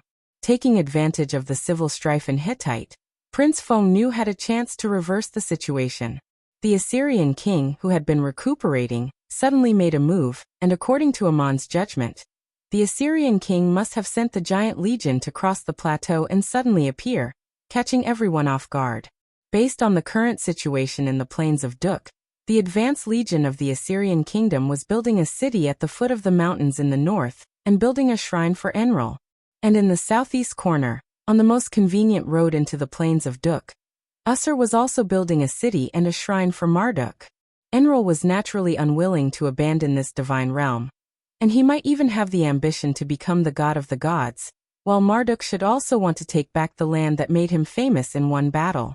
These 2 gods both belonged to the Anunnaki divine clan, but they were enemies who refused to submit to each other. Now that there were 2 main gods in the divine realm of the same divine clan, it was a good opportunity to settle the 1,000-year feud. The affairs of the gods were not easy to predict, but the kingdoms on earth also had their own conflicts of interest. Both Babylon and Assyria wanted to take advantage of the instability of the internal affairs of Igut and Hittite to occupy these thousands of miles of fertile land, especially the Assyrian kingdom. The entire plains of Duk was not only equivalent to 1/3 of the territory of Assyria, but it would also be a fertile land rich in resources, far more than many of the desolate areas of the Assyrian kingdom. If nothing unexpected happened, the first round of competition on the plains of Duk would take place between these 2 city-states, and the final outcome was unknown. But now there was a variable, and Ammon had asked Link to build a city on the site of the former town of Duk, like a nail inserted between the 2. The situation was as confusing as a mess, and it was difficult for the average person to sort out.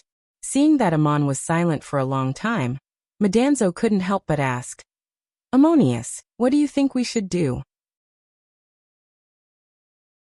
Everyone is looking forward to your orders.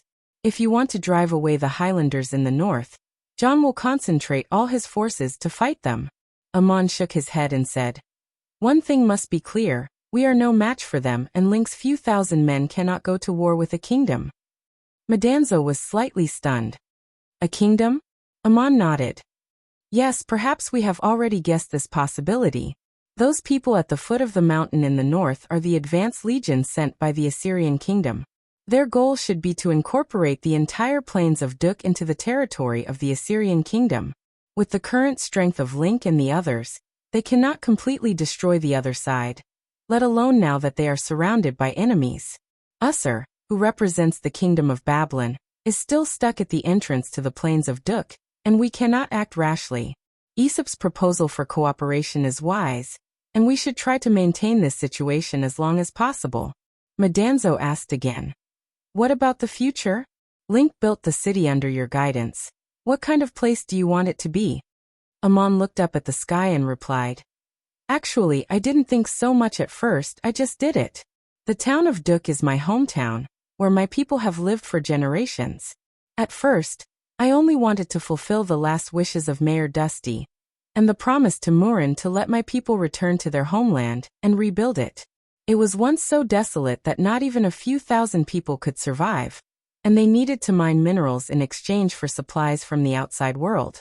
It was only later that I learned that the land of Marduk was the place where the gods fell, and that my people were sinners who were exiled in ancient times because they believed in the gods of the defeated side. The heavy labor for generations was a kind of reward and punishment, and it was the goddess Murin who kept them alive. Now that all this is over, the plains of Duk will become 1,000 miles of fertile land flowing with milk and honey, the scale of which is far larger than the original town of Duk. My purpose may be very simple. That is, I want the people of Link to have a beautiful home to live in, and to fulfill the wish of my people to live in the rich land of their homeland. All this has nothing to do with the gods, but it is inevitable that it will be involved in the struggle between the kingdoms, and even the gods. I think of the former town of Duk, which was also under the jurisdiction of many kingdoms in history. In addition to the shrine of Murin, there was also the shrine of Horus, which I have seen with my own eyes, and there are even more that I have not seen. But it has never really been conquered, for the simple reason that the price is not worth it. Murin once had a wish that I would build a new city-state there, and whether this wish can be fulfilled or not, I hope that my people can live in peace in their homeland. This is my guidance and promise to Moses and the others in the name of Allah. No matter what happens in the future, they must do one thing, and that is to have the strength and faith to protect themselves.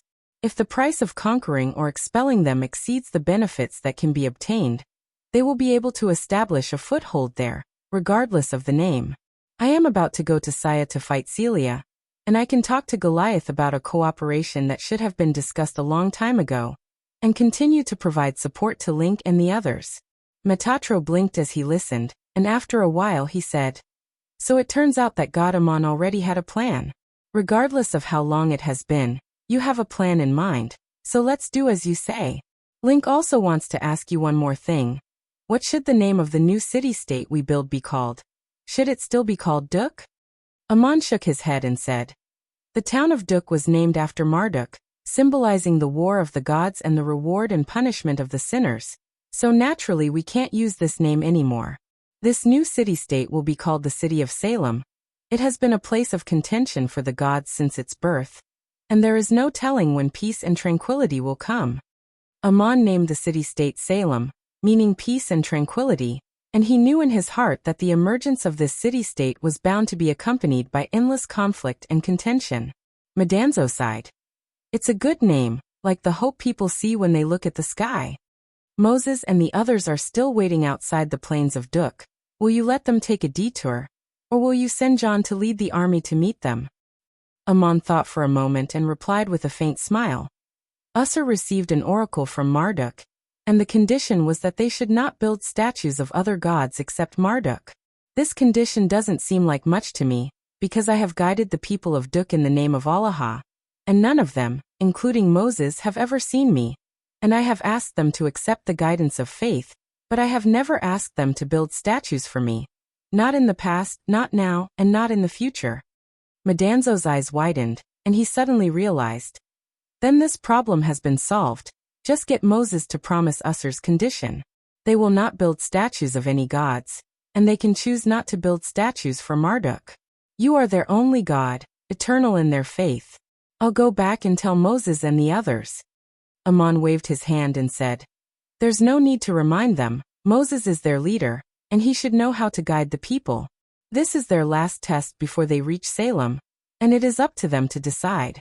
They are not only returning home, but also freeing themselves from the old agreement between the gods, and they are no longer the Duk miners of the past. Madanzo. Oh, I see. You want to give them another kind of guidance, so what should I do? Aman looked at Madanzo and said, From today onwards, you will be the head of all my disciples, and you will also be the hardest working one. Right now, there are a few things that I have to tell you to do. Aman asked Madanzo to return to Salem first and convey his orders to Link, John Aesop, and the others, telling them to explore a road in the charcoal marsh, find various areas where they could stand, fill in the intermittent low-lying areas, and connect them to the southern end of Saya, with the assistance of the 4 ironbacks. This would take some time, and even if the road was built, it would not be suitable for large military formations to pass through, but it could allow an endless stream of caravans to come and go. The second thing Madanzo had to do was to send a message to the Ironback King Elmar, asking Elmar to rush to the designated address to meet up. Aman was going to give this Ironback King many pointers in training, and at the same time, he was going to take Elmar to join the duel with Celia. After Elmar was released, Madanzo also had to control the shuttle to take Aesop back to Montefiore to find the wealthy businessman Sayo to talk about a very important business deal. Aman had invested a large sum of money in Sayo's trading firm, but because there was a big business deal to be done in the future, he asked Sayo to expand his trading firms everywhere, and buy a large number of carriages and horses, and now it was time to use them. Business had its own way of doing business, and Aesop was the most suitable person to do this. After finishing these 3 things, Madanzo also had to rush to the city of Marduk where Usser was, bring a message to Usser, discuss another kind of cooperation, and at the same time pay attention to Moses and the others in the darkness. He was busy enough, and after listening, he hurriedly accepted the order and left. After Madanzo left, Aman waved his hand, and the golden-topped tent on the sand dune, the tables and chairs in the tent, and the luxurious utensils on the table were all collected into the bone. He really didn't waste, even taking away the tools left behind by the Lion King. The high sand dune by the sea returned to its original state, as if nothing had happened. The sun had already set, and the sky was full of twinkling stars. Aman sat quietly on the sand dune all night, and after dawn continued north across the Saya Desert, his destination the place where he and Celia had agreed to duel. No matter how complicated the affairs of the world were, this solitary youth just walked step by step towards his goal. Aman didn't take the shuttle, all his flying devices had been handed over to his disciples, and he didn't use his magic to fly into the sky, but walked on the sand as he did when he came. The sun gradually rose, the sand began to heat up, and the hot air spiraled up from the surface. Looking from afar, the light was distorted, and Aman's lonely figure gradually became a little dazed. As he walked, his dazed figure strangely disappeared, and no footprints could be seen on the sand, and no one could be seen under the sun. Aman entered a strange state of meditation, and as he walked he naturally hit his tracks. The sun rose high and then slowly set in the west, and then the stars appeared, but Aman's shadow was never seen in the desert. The sand dune seemed quiet at night, but there were still all kinds of slight sounds, and scorpions crawled out of the sand dune, leaving shallow traces of their presence. No one knew where Aman was, only he knew where he was going. He was like a wisp of thought as he walked, thinking on the road, invisible but present. Aman was thinking about a question, and after seeing the Umitba, he, Gerdablula, and Yugalu all realized that there were unknown divine clans in the world, and that there might be different gods. He had learned about the various past events of the Inuit and the Anunnaki, including the cat goddess Batet, who had accompanied him, and Murin, the goddess of youth and love who admired and guided him. Of course, he was happy to get along with them. But if it was purely about the existence of gods, Amon didn't like these divine clans. Since he left the town of Duk, he had been carrying the mission of unraveling the secrets of the gods and proving the way to become a god. But at the moment he was thinking about another, deeper question. If I can become a god, what kind of god will I be? I don't like those gods myself, I even hate them. With this belief, no matter how hard I practice, I can't become such a god. This is determined by the test of the power of the source. If there comes a day when I will pass the test of fate, the judgment of the end, my wish is not to join or establish such a divine clan, to become such a god. I want to build a home in my belief, which can guide all who yearn for it, and not be deliberately guided by the gods.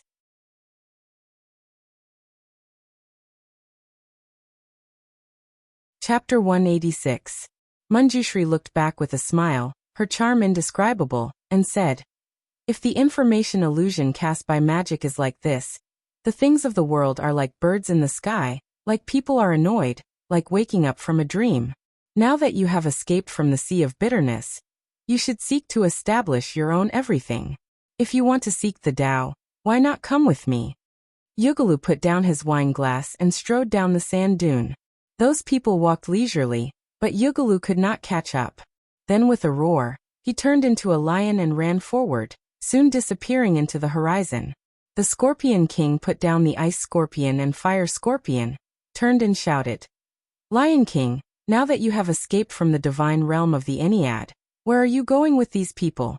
We haven't finished talking about our business yet." The sound of sprinkling water echoed in the desert, but Yugalu had already run out of sight. Sprinkling water scolded in the direction where he had disappeared.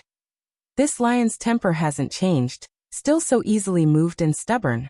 He had just escaped from the Ennead, but who knows where he was abducted by some god. Then he turned around and sat down. The ferocious Scorpion King's expression was a little bleak. He looked at the wine on the table and muttered to himself, "Where did this god come from? What are they preaching? It seems that there are still unknown divine clans in this world. Without the guidance of a divine clan, it is too difficult to explore alone, but I refuse to turn back." After Yugalu left, the Scorpion King drank a few mouthfuls of wine before looking up at Amon and saying, "Murin has taken a liking to him, and the gods are saying that she did not hesitate to abandon her ex-husband, Demuzid, and even sent Demuzid to the underworld in exchange. She will definitely be introduced into the Anunnaki divine clan. It is a great fortune for her to be a practitioner of the mortal world. But how difficult is it to truly transcend eternal life? I hope there will be such a day. If you are not interested in what those gods said just now, I am afraid you are even less interested in my Scorpion's suggestion. The righteous sect has already stepped into the Anunnaki divine clan, and there is indeed no need to waver in their beliefs because of this." Amon smiled bitterly. "Don't you know my relationship with Enrol? It was he who instigated the flood that destroyed my home, and no matter what sins my people have committed, I have already bid him farewell." Sprinkling Water said, "Then you want to join Marduk's side?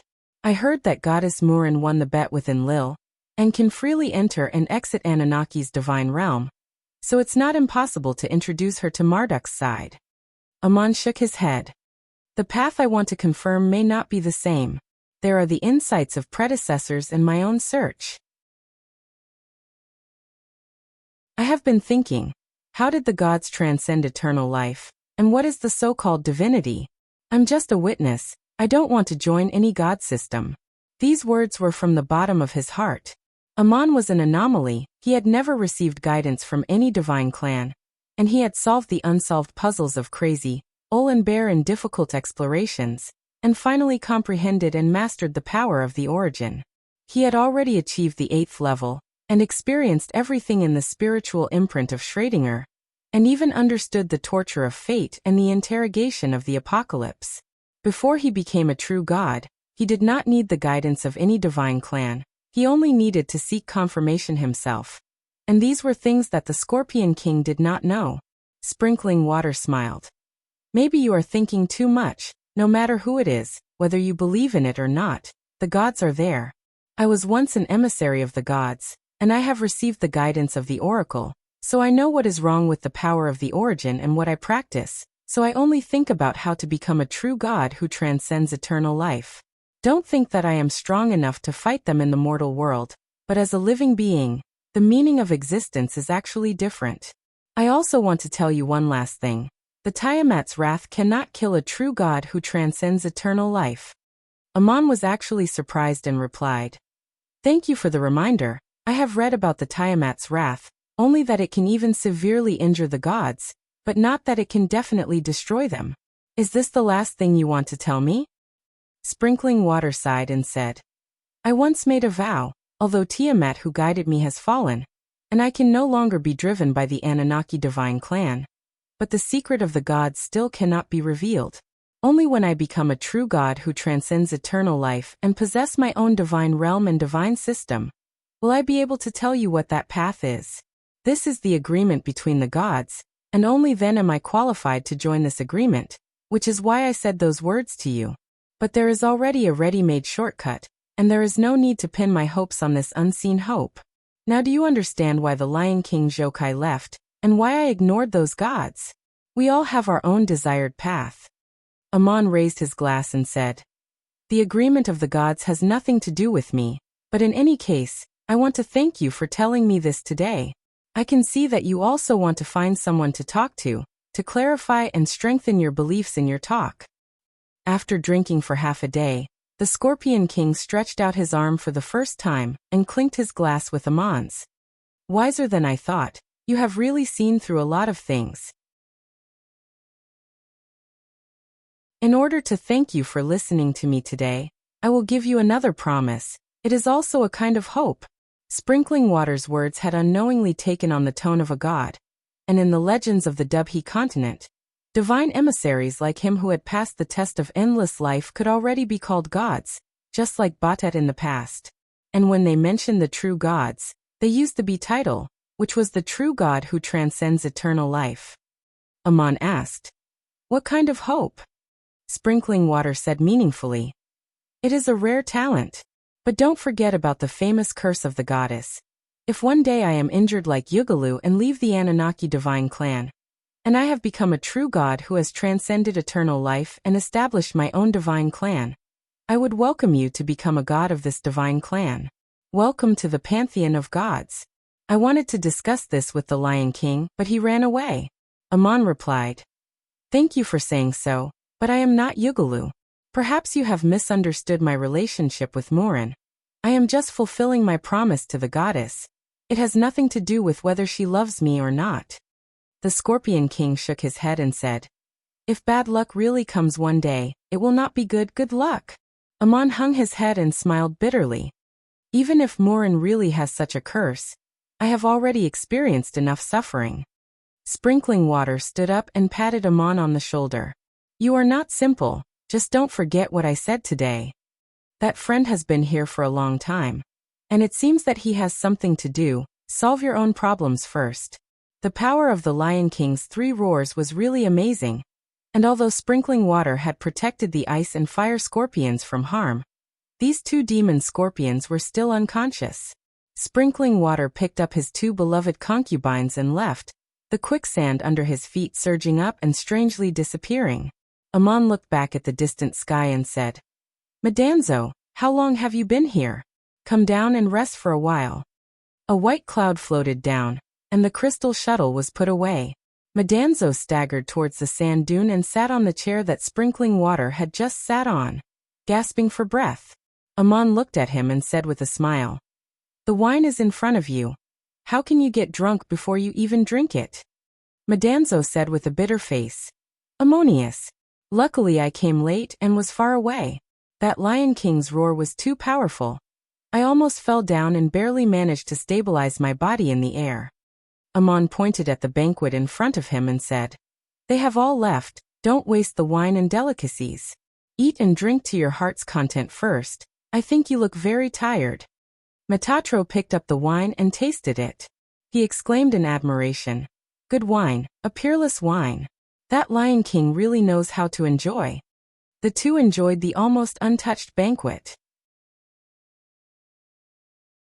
After eating and drinking to their heart's content, Amon asked, "When did you arrive? What did you see? And what did you hear?" Madanzo replied, "I flew over from afar when I heard the Lion King's roar. Later, that group of strange fellows passed by and I heard their words." "Who are they?" "Their words are strange, and they don't put on any airs, but it feels like they are even more arrogant than the gods." Amon said nonchalantly, "Ask them who they are, stick to your beliefs and seek your own path. Instead of following Moses and the others to the plains of Duk, you came to find me on this road. Did something happen again?" Madanzo sighed. "Ammonius, your people are simply a whirlpool, a magnet. No matter where they go, it would be surprising if they don't get into trouble." After Moses and the others left the border of Igut, they crossed the Siyah Desert and entered the plains of Duk along the east bank of the inland lake, which should be the safest route. Because the west bank of the inland lake was the trade route between Igut and Hittite, there were now towns, farms, and garrison checkpoints, and the place where Amon was about to fight Celia was also in this area. Further ahead into the plains of Duk, there was also a large swamp, which was difficult to pass through. Moses and the others crossed from the east bank of the inland lake, which was near the Euphrates Valley. Although the road was very rugged, they could reach the plains directly after crossing the mountains. The plains of Duk had attracted explorers from surrounding countries, but it was difficult to see a place where people gathered in such a large wilderness, at least a year ago. But when Moses led his people over the mountains by the lake, they appeared in the valley leading to the plains. However, in front of him was a newly constructed city, or perhaps it was a city that was only half constructed. This was a resting place and trading market for explorers and warriors who killed monsters, and Moses and the others could have rested here and bought supplies before untying the ropes, but they were unexpectedly stopped by the army sent by this city. Moses and the others only had 60 people, while the other side had 800 warriors with various weapons, including highland giants who were good at fighting and organized into military formations. Moses was surprised and stepped forward to ask, "We are just explorers who want to go deep into the wilderness, and we are not enemies of you. Like other explorers, we will exchange supplies and pay taxes in the town. Why did you summon so many warriors to stop us?" The city under construction was actually called Marduk City, and the lord of the city was a short highland giant named Usser. He sent someone to Moses. "We are the miners of the town of Duk who escaped from Igut, and if we want to enter the plains of Duk, we have two choices. Either they would remain in my city, profess Marduk, and swear in the shrine, or if they wished to return home by way of this place, they must promise the gods to build a shrine to Marduk in the place where they stand, and to perform the rite of summoning him to come. As a guarantee, you have to keep the leader here until the promise is fulfilled." Madanzo knew Usser, who was the leader of the United Highland Giant tribe who kidnapped Princess Scarlet. In fact, he was sent by Princess Scarlet to the plains of Duk to establish a city, and at that time he extorted a large batch of supplies from the town of Arcade. Now the location of this city was stuck on the throat of the eastern shore of the inland lake into the plains of Duk.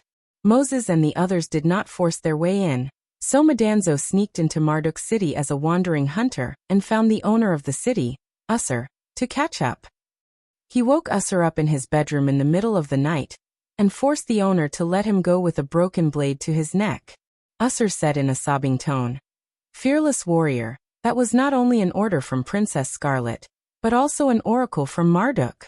Even if you kill me, it will be useless, and if you kill me, you won't be able to escape." Madanzo was surprised. "Marduk's oracle, what's going on?" Usser explained, "I don't know what's going on either. I built this city, took on the role of the owner and chief priest here, and gained the support of Princess Scarlet and the Kingdom of Babylon. After the shrine was defeated, I led several priests to perform the ceremony, and that night Marduk spoke in my soul. The god told me that the miners of the town of Duk would be passing through here, and that they must promise not to build statues for any gods except Marduk. Otherwise they would not be allowed to pass." The situation was beyond Madanzo's control, and he immediately rushed back to discuss it with Link. They made two sets of plans. Either let John lead the army of Duk to fight and open a path for Moses and the others, or let Moses and the others turn back and go around the west bank of the inland lake, avoiding the scale of Marduk's control. The former plan was too expensive, and the city built under the leadership of Aesop was just beginning to take shape. Although the warriors led by John were not afraid of fighting Marduk, they would also have to suffer losses on both sides. The latter plan was difficult, and Moses and the others would have to pass through the land controlled by Saya. And after crossing the inland lake, they would have to pass through the impassable charcoal marsh. The two decided to make two preparations, with Madanzo going to explore the way first, while Link rushed to the town of Duk, and told John to get ready to meet them. When Link returned to Duk, he learned that there had also been an accident there. At the foot of the Saya Plateau to the north of Duk, a large group of Highlanders suddenly appeared.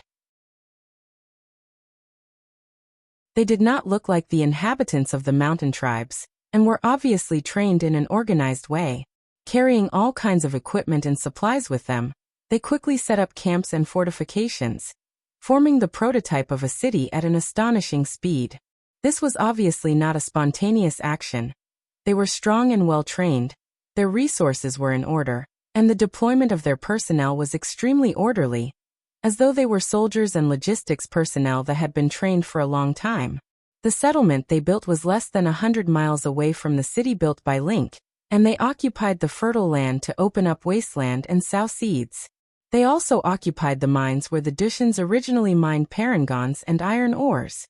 They organized people to mine the parangon cores and iron ores, and smelt refined iron on the spot. They were obviously preparing for large-scale immigration, and advancing to the entire plains of Duk. The city built by Link occupied the largest piece of fertile land on the plains of Duk, and there was a conflict after the outsiders occupied the mines. Fortunately, Link and the others had already built strong walls, and under the governance of Aesop, they already had a large population and a firm foothold. Otherwise, they would not have been able to compete with the other party.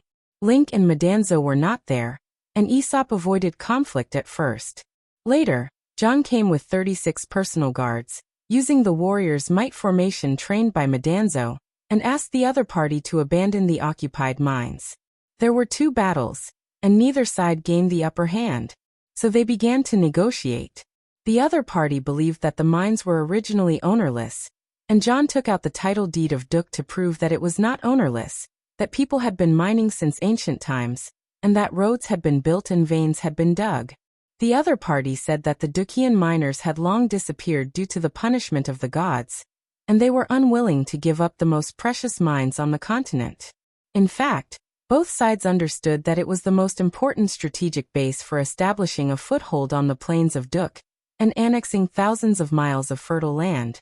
Warrior John fought another battle with them, and found that it was not a problem to rely on his city to defend it, but it was not possible to repel those people. So he sat down for a second negotiation. John did not have reinforcements, and the other party's troops were gradually increasing. They came across the Saya Plateau, and the walls built around the fake settlement were getting stronger and stronger. The first permanent building built was the Shrine of Enril.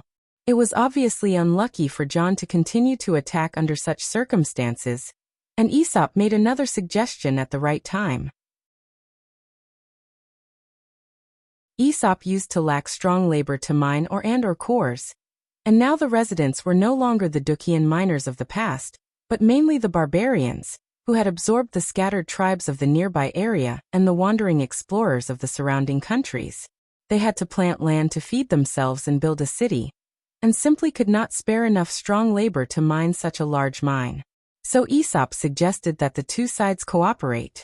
As long as the mine was recognized as belonging to the Dushians, the other party could organize strong and powerful Highlanders to do the heavy mining work, and in return they could keep the ore and cores they mined, or they could let Aesop buy them at a fair price on the continent. This was a good idea that had the best of both worlds. The two parties were accumulating power, and they did not want to have a full-scale conflict with the barbarians and other tribes who already had a foothold, so they agreed to this condition of cooperation, and the plains of Duk restored temporary peace.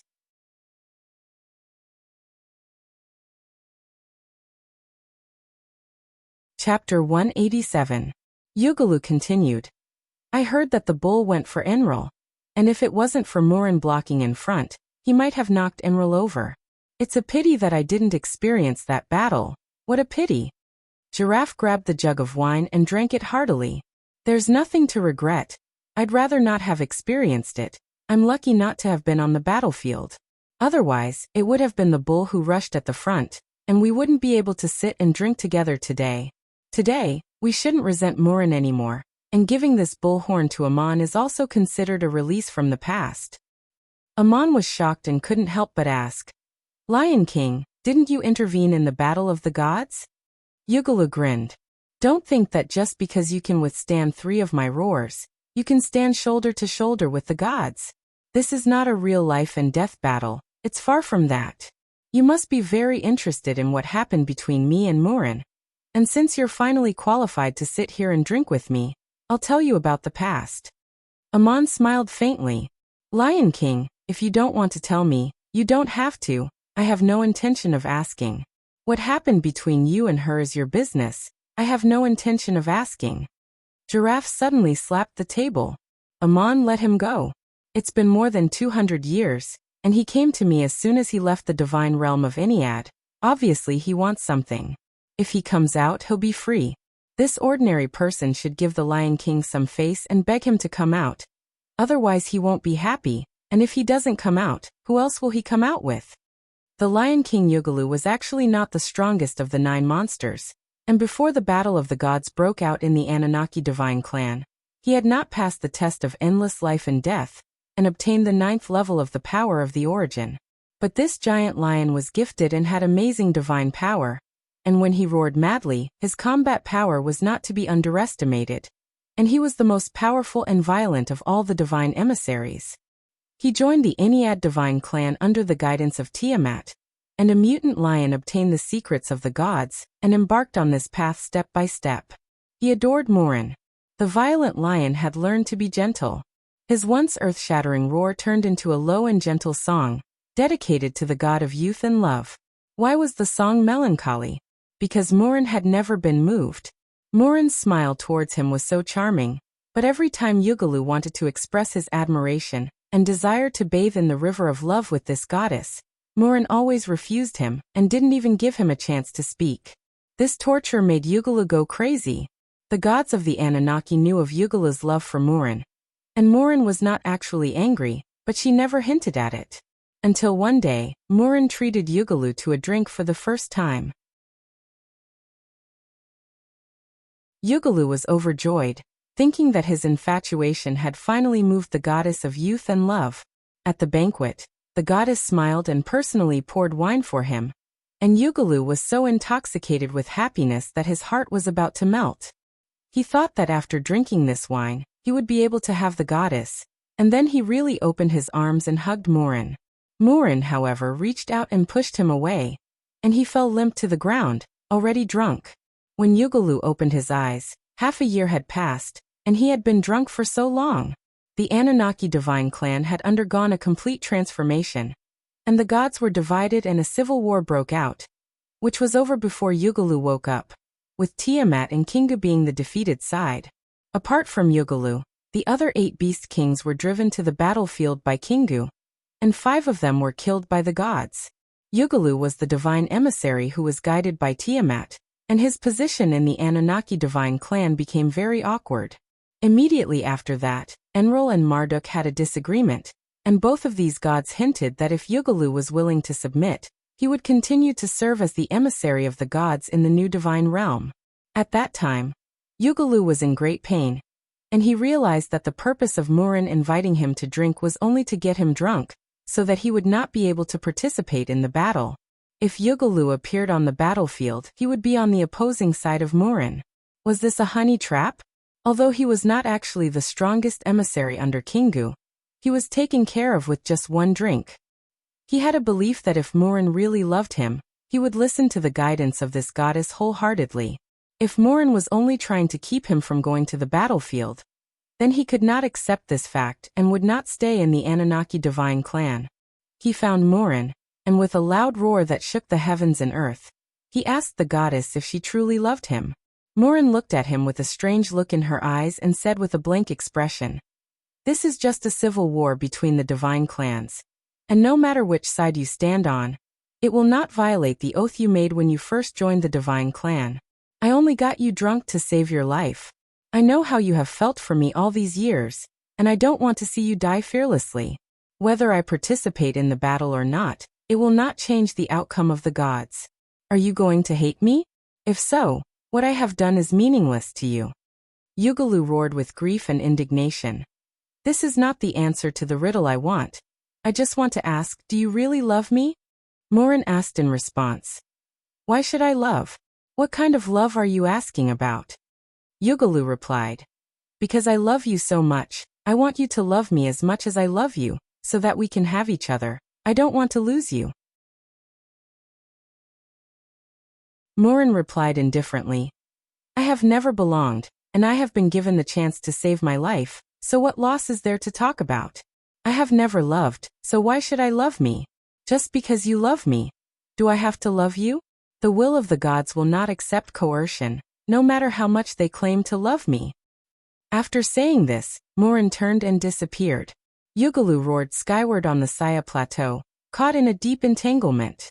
He wanted to prove his love for Morin to the gods, to move the heart of the goddess. He knelt on the high glacier and called out Morin's name. The bone-chilling cold freezing his body, but Morin did not show up at all to look at him. Under the watchful eyes of the gods, Yugalu offered his most precious tool to the goddess, the claws of the giant lion. The claws that he had cultivated to this day were materials for forging sacred artifacts. They were extremely sharp and could be forged into weapons used by the gods, and he offered them to Morin, the goddess of war of the Anunnaki.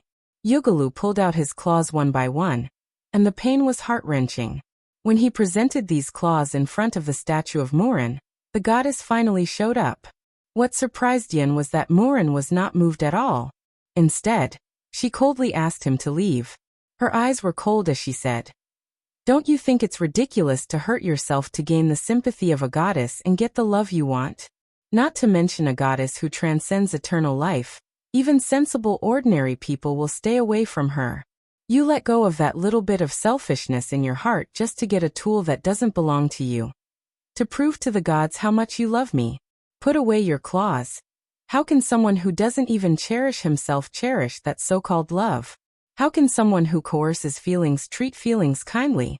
In your heart, do you feel that you have given so much for me, and that I should repay you with love?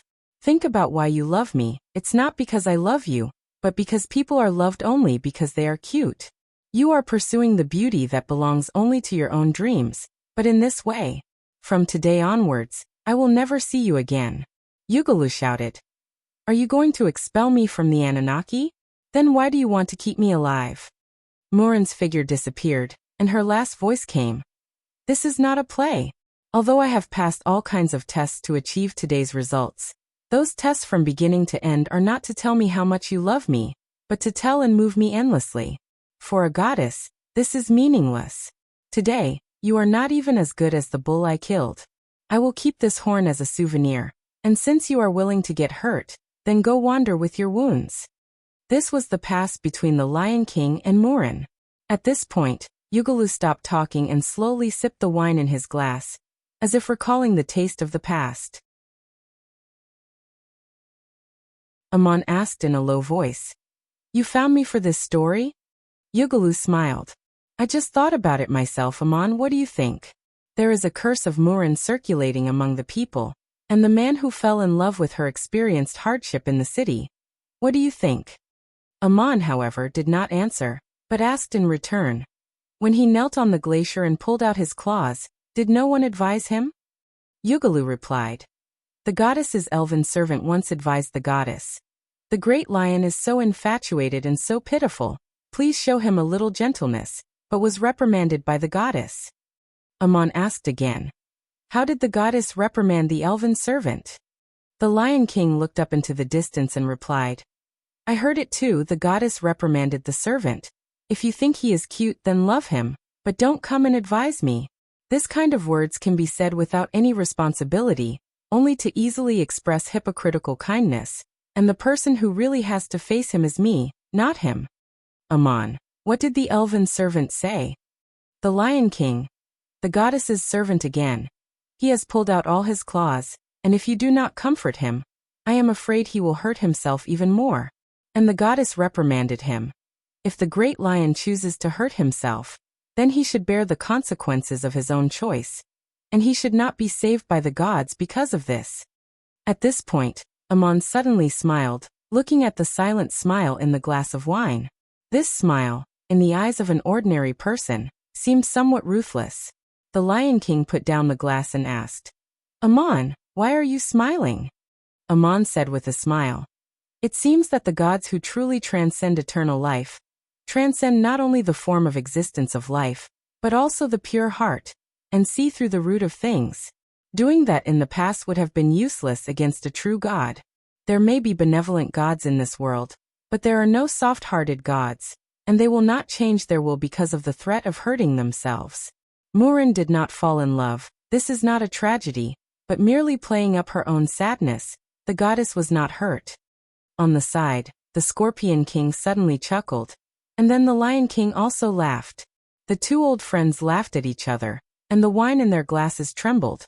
The Scorpion King drank heartily and said, "Yugalu, it seems that you are finally free." Yugalu also laughed. "If I am not free, how can I heal the wounds of my body and mind? And how can I survive the test of endless life and death? Those three roars just now were an account of my realization and quest." Seeing that Amon told me about this past and gave him the bull horn, I was completely relieved. The Scorpion King put down his glass and said, "What is the plan for the future? Sitting here today is also fate's arrangement, and I have a suggestion. Why don't we build our own divine clan? Amon can also become a god of this divine clan, and in the future, this world will be our divine realm." In the duel just now, although these two had lost, the Scorpion King was still a little unreconciled, and actually made such an outrageous suggestion. He also wanted to encourage Amon to build a shrine for him and the Lion King in the plains of Duk, and made an agreement to build his own divine clan. Before Amon could answer, Yugalu suddenly turned his head and looked towards the sea, followed by Giraffe. Amon also looked over, and was surprised to see a few people dressed in strange clothes walking towards the beach. They were 5 men and 1 woman. They seemed to have come from the sea, and were heading towards the sand dunes in the east. No one had noticed the existence of these people just now, and the Lion King's roar had made them reveal their tracks, but the 3 people sitting at the table were so focused on talking that none of them noticed. Only when those people got closer did the Lion King suddenly notice that there were people, and Amon was the last to see them. When the 3 looked over, the leader of the group said softly, "Hearing the roar of a lion on the way has the true meaning of Samadhi. Vimalakirti, what do you mean?" The speaker had a head full of short, curly hair. His ears drooped down to his shoulders. He had a graceful bearing and a serene expression. He wrapped his body with a piece of cloth that exposed his right shoulder. He walked barefoot on the hot sand. His body was draped in the sunset over the sea, and his back seemed to shine with golden light. The man named Vimalakirti was an elder, dressed in a blue and white robe, and his attire was different from that of the various countries of the Dubhi continent. A sweep of detection magic found that he was spotless and untainted. Vimalakirti replied, "3 roars, feeling and seeing, not feeling and seeing, not feeling and seeing, knowing and knowing are all impermanent. Hearing the sound of dust and being annoyed is the seed of wisdom and the beginning of a vow." These people were not speaking the language of the Dubhi continent, and Amon had never heard it before, but he naturally had a feeling that he could understand the meaning they were expressing. Seemingly right but actually not completely clear, like an extremely brilliant message magic that transmitted directly in the soul. Yugalu stood up and asked, "Who are you and why are you suddenly appearing here?" The leader replied, "Those who walk the path come from where they come, go where they go, observe the appearance of all living beings, and have just revealed themselves because of the 3 lion roars. My name is Amateus, and these are Vimalakirti, Methriajo, Manjushri, Great Saroksidagarbha, and Vincent Boss." Amon looked at these people curiously. Except for Vincent Boss, the clothes and appearances of the first 5 were not quite the same as those of the inhabitants of the various countries of the Dubhi continent, as if they were from the Far East, and Vincent Boss, who was walking at the back, had a shaved head. Amon could see that Vincent Boss was an ordinary person, but as for the other 5, he could not see any secrets with his eyesight, and his detection magic just now did not detect any traces of them. It turned out that they were just passing by and happened to walk here, and their figures were revealed because of Yugala's lion roar. After answering Yugala's question, they talked as they walked. The woman named Manjushri had a graceful figure, a beautiful face, and was quiet and stern. She looked at Yugalu and asked, "The lion roar is like thunder, getting rid of the inverted delusion, proving the endless cycle of life, and observing the appearance of all living beings. Today is like another life, but what is the difference between this life and the next? And what is the difference between my life and all living beings?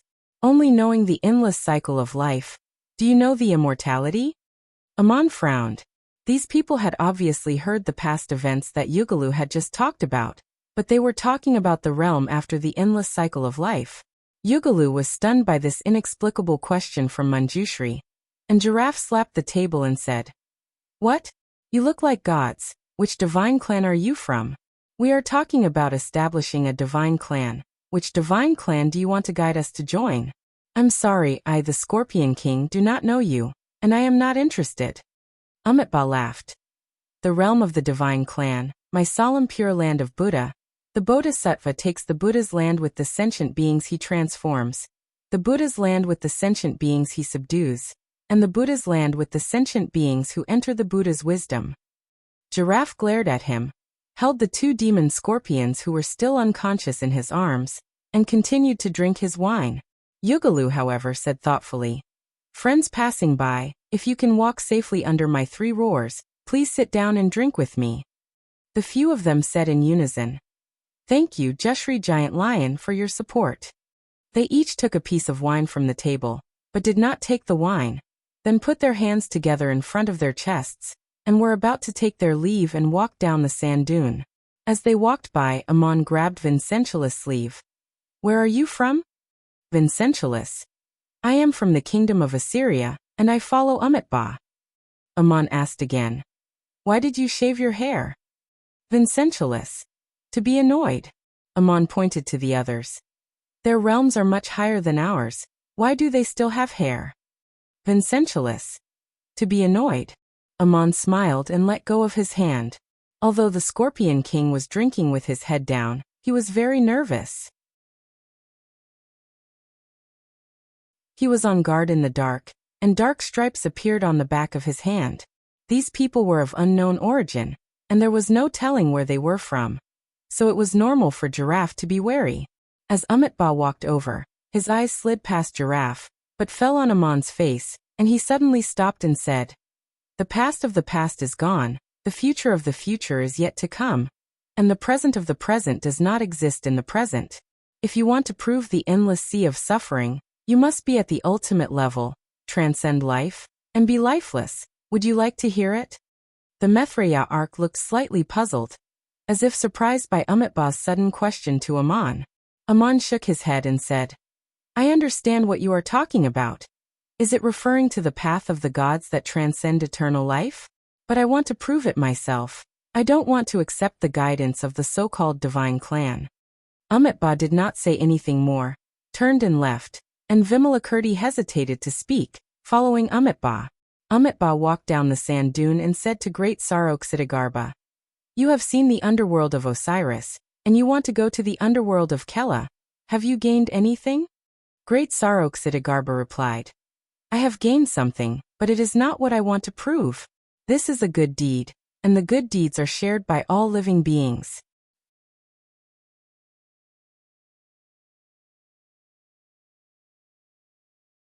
Chapter 188.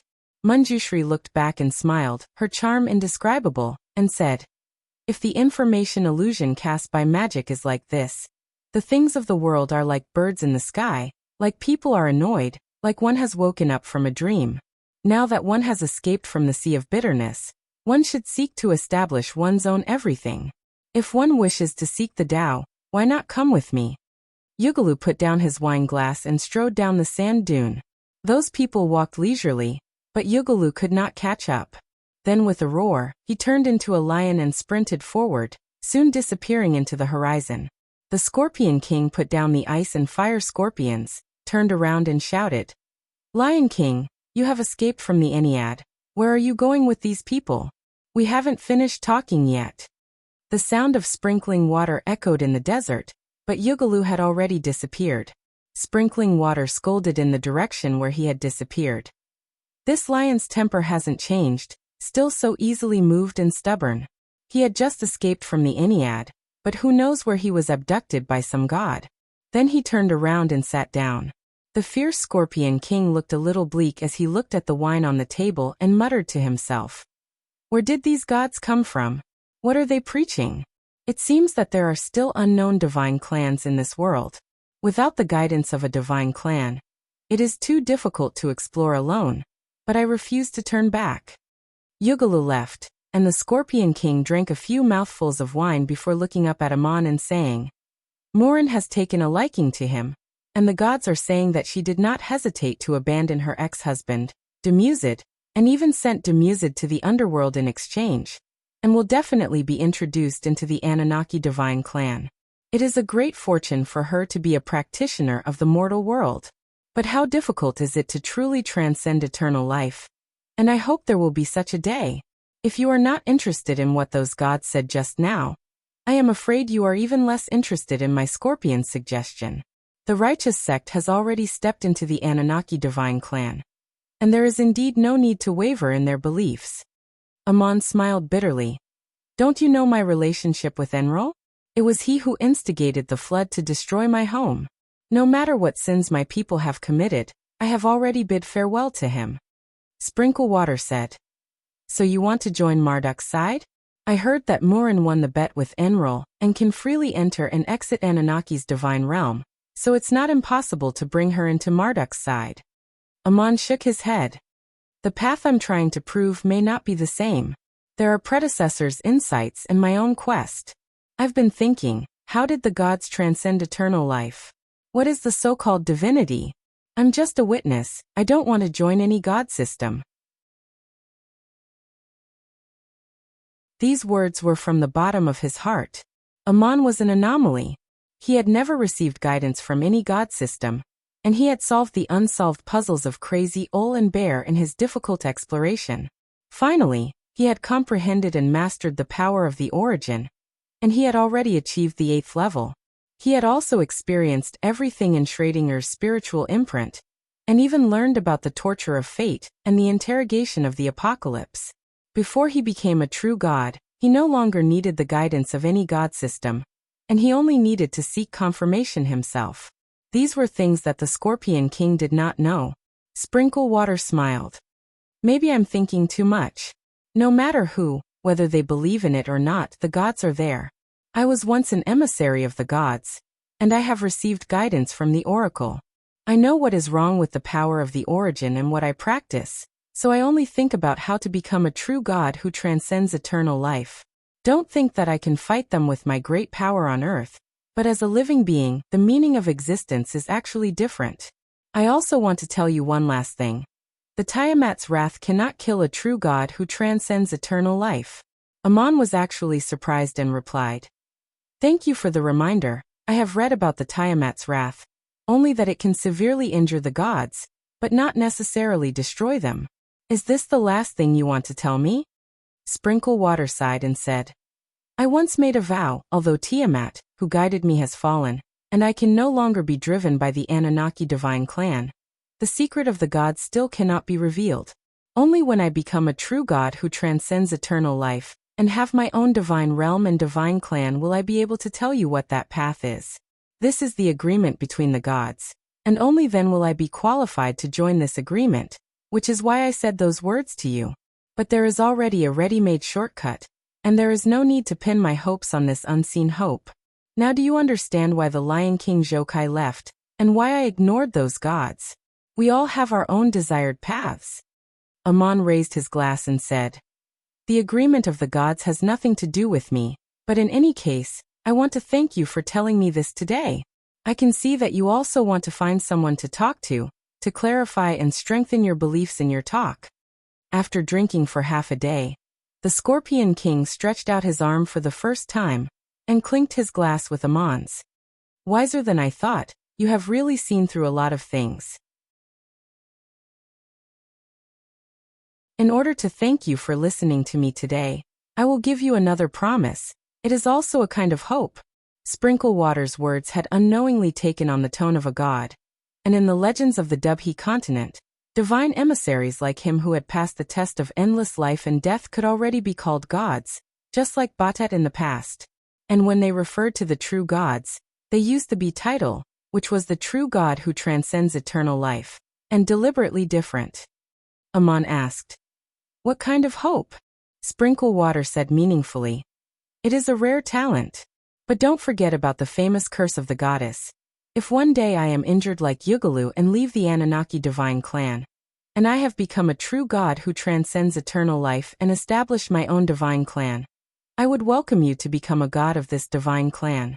Welcome to the pantheon of gods." I wanted to discuss this with the Lion King, but he ran away. Amon replied, "Thank you for saying so, but I am not Yugalu. Perhaps you have misunderstood my relationship with Murin. I am just fulfilling my promise to the goddess. It has nothing to do with whether she loves me or not." The Scorpion King shook his head and said, "If bad luck really comes one day, then it will not be good luck." Amon hung his head and smiled bitterly. "Even if Murin really has such a curse, and I have already experienced enough suffering." Sprinklewater stood up and patted Amon on the shoulder and said, "You are not simple. Just don't forget what I said today. That friend has been here for a long time, and it seems that he has something to do. Solve your own problems first." The power of the Lion King's 3 roars was really amazing, and although Sprinklewater had protected the ice and fire scorpions from harm, these 2 demon scorpions were still unconscious. Sprinklewater picked up his 2 beloved concubines and left, the quicksand under his feet surging up and strangely disappearing. Amon looked back at the distant sky and said, "Madanzo, how long have you been here? Come down and rest for a while." A white cloud floated down, and the crystal shuttle was put away. Madanzo staggered towards the sand dune and sat on the chair that Sprinklewater had just sat on, gasping for breath. Amon looked at him and said with a smile, "The wine is in front of you. How can you be drunk before you even drink it?" Madanzo said with a bitter face, "Ammonius. Fortunately, I came late and was far away. That Lion King's roar was too powerful, and I almost fell down. I barely managed to stabilize my body in the air." Amon pointed at the banquet in front of him and said, "They have all left. Don't waste the wine and delicacies. Eat and drink to your heart's content first. I think you look very tired." Metatro picked up the wine and tasted it. He exclaimed in admiration, "Good wine, a peerless wine. That Lion King really knows how to enjoy." The 2 enjoyed the almost untouched banquet, and after eating and drinking to their heart's content, Amon then asked, "When did you arrive? What did you see, and what did you hear?" Madanzo replied, "I flew over from afar when I heard the Lion King's roar. Later, that group of strange fellows passed by, and I heard their conversation. Who are they? Their words are strange and they don't put on any airs, but it feels like they are even more arrogant than the gods." Amon said nonchalantly, "Ask them who they are, stick to your beliefs, and seek your own path. Instead of following Moses and the others to the plains of Duk, you came to find me on this road. Did something happen again?" Madanzo sighed. "Ammonius, your people are simply a whirlpool, a magnet. No matter where they go, it would be surprising if they don't get into trouble." After Moses and the others left the border of Igut, they crossed the Saya Desert, and entered the plains of Duk along the east bank of the inland lake, which should be the safest route. Because the west bank of the inland lake was the trade route between Igut and Hittite, there were now towns, farms, and garrison checkpoints, and the place where Amon was about to fight Celia was also in this area. Further ahead into the plains of Duk, there was also a large swamp, which was difficult to pass through. Moses and the others crossed from the east bank of the inland lake, which was close to the Euphrates River Valley. Although the road was very rugged, after crossing the mountains, they could directly reach the plains. The plains of Duk had attracted explorers from surrounding countries, but it was difficult to see a place where people gathered in such a large wilderness, at least a year ago. But when Moses led his people over the mountains on the shore of the lake, They appeared in the valley leading to the plains. However, in front of him was a newly constructed city, or perhaps it was a city that was only half constructed. This was a resting place and trading market for explorers and warriors who killed monsters, and Moses and the others could have rested here and bought supplies before untying the ropes, but they were unexpectedly stopped by the army sent by this city-state. Moses and the others only had 60 people, while the other side had 800 warriors with various weapons, including Highland giants who were good at fighting and organized into military formations. Moses was surprised and stepped forward to ask, "We are just explorers who want to go deep into the wilderness, and we are not enemies of you. Like other explorers, we will exchange supplies and pay taxes in the town. Why did you summon so many warriors to stop us?" The city-state under construction was actually called Marduk City, and the lord of the city was a short Highland giant named Usser. He sent someone to Moses. "We are the miners of the town of Duk who escaped from Igut, and if we want to enter the plains of Duk, we have two choices. Either they would remain in my city, profess Marduk, and swear in the shrine, or if they wish to return home by way of this place, they must promise the gods to build a shrine to Marduk in the place where they stand, and to perform the rite of summoning him to their presence. As a guarantee, we must keep our leader here until the promise is fulfilled." Madanzo knew Usser, who was the leader of the allied Highland giants who kidnapped Princess Scarlet. In fact, he was sent by Princess Scarlet to the plains of Duk to establish a city-state, and at that time he extorted a large batch of supplies from the town of Arcade. Now the location of this city-state was stuck on the throat of the eastern shore of the inland lake into the plains of Duk. Moses and the others did not force their way in, so Madanzo sneaked into Marduk City as a wandering hunter, and found the lord of Usser to catch up. He woke Usser up in the middle of the night in his bedroom, and forced the lord to let him go with a broken blade to his neck. Usser said in a sobbing tone, "Fearless warrior, that was not only the order of Princess Scarlet, but also the oracle of Marduk. Even if you kill me, it will be useless, and if you kill me, you won't be able to escape." Madanzo was surprised. "Marduk's oracle, what's going on?" Usser explained, "I don't know what's going on either. I built this city-state and became the lord and chief priest here, gaining the support of Princess Scarlet and the kingdom of Babylon. After the shrine was defeated, I led several priests to perform the ceremony, and that night Marduk spoke in my soul. The god told me that the miners of the town of Duk were going to pass through here, and that they had to promise not to build statues for any gods except Marduk. Otherwise they would not be allowed to pass." The situation was beyond Madanzo's control, and he immediately rushed back to discuss it with Link. They made two sets of plans. Either let John lead the army of Duk to fight and open a path for Moses and the others, or let Moses and the others turn back and go around the west bank of the inland lake, avoiding the scale of Marduk's control. The former plan was too expensive, and the city-state built under the leadership of Aesop was just beginning to take shape. Although the warriors led by John were not afraid of fighting Marduk, they would also have to suffer losses on both sides. The latter plan was difficult, and Moses and the others would have to pass through the land controlled by Saya, and after crossing the inland lake, they would have to pass through the impassable charcoal marsh. The two decided to make two preparations, with Madanzo going to explore the way first, while Link rushed to the town of Duk and told John to prepare for the rescue. When Link returned to Duk, he learned that there had also been an accident there. At the foot of the Saya Plateau to the north of Duk, a large group of Highlanders suddenly appeared. They did not look like the inhabitants of the mountain tribes. Obviously, they had received organized training.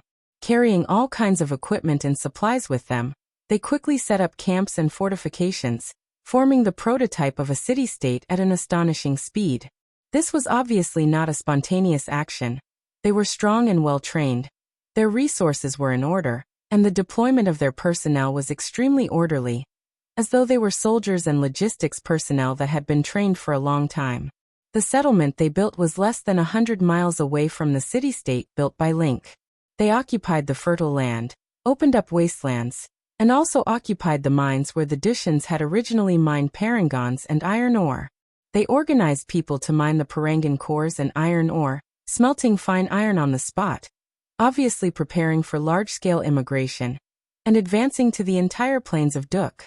The city-state built by Link occupied the largest piece of fertile land on the plains of Duk, and there was a conflict after the outsiders occupied the mines. Fortunately, Link and the others had already built strong walls, and under the governance of Aesop, they already had a large population and a firm foothold. Otherwise, they would not have been able to compete with the other party. Link and Medanzo were not there, and Aesop avoided conflict at first. Later, John came with 36 personal guards, using the battle formation of the warriors trained by Medanzo, and asked the other party to abandon the occupied mines. There were 2 battles, and neither side gained the upper hand, so they began to negotiate. The other party believed that the mines were originally ownerless, and John took out the title deed of Duk to prove that it was not ownerless, that people had been mining since ancient times, and that roads had been built and veins had been dug. The other party said that the Dukian miners had long disappeared due to the rewards and punishments of the gods, and they were unwilling to give up the most precious mines on the continent. In fact, both sides understood that it was the most important strategic base for establishing a foothold on the plains of Duk and annexing thousands of miles of fertile land.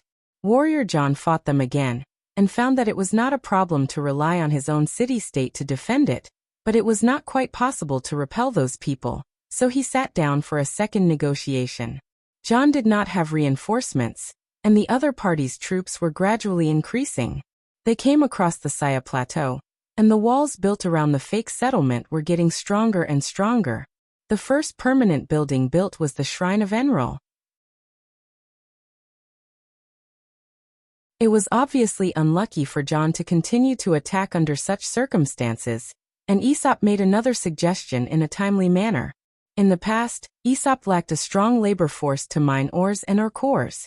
Today, the residents were no longer the Duk miners of the past, but mainly the barbarians. They had absorbed the scattered tribes in the area, as well as the wandering explorers from the surrounding countries. They had to plant land to feed themselves and build a city-state, and simply could not spare enough strong labor to mine such a large mine. So Aesop suggested that the 2 sides cooperate. As long as the mine was recognized as belonging to the Dushians, the other party could organize strong and powerful Highlanders to do the heavy mining work, and in return, they could keep the ore and or cores they mined, or they could let Aesop buy them at a fair price on the continent. This was a good idea that had the best of both worlds. The Dushians were accumulating power, and they did not want to have a full-scale conflict with the barbarians and other tribes who already had a foothold, so they agreed to this condition of cooperation, and the plains of Duk restored temporary peace. You're tuning in to the Li Mei's Wuxia Whispers YouTube channel. We're so grateful for your support, and don't forget to subscribe to join us on this incredible journey through captivating stories. Your generosity through donations truly makes a world of difference, as it's the primary source of revenue that allows me to expand and enhance this channel for you. Thank you from the bottom of my heart for being a part of this adventure.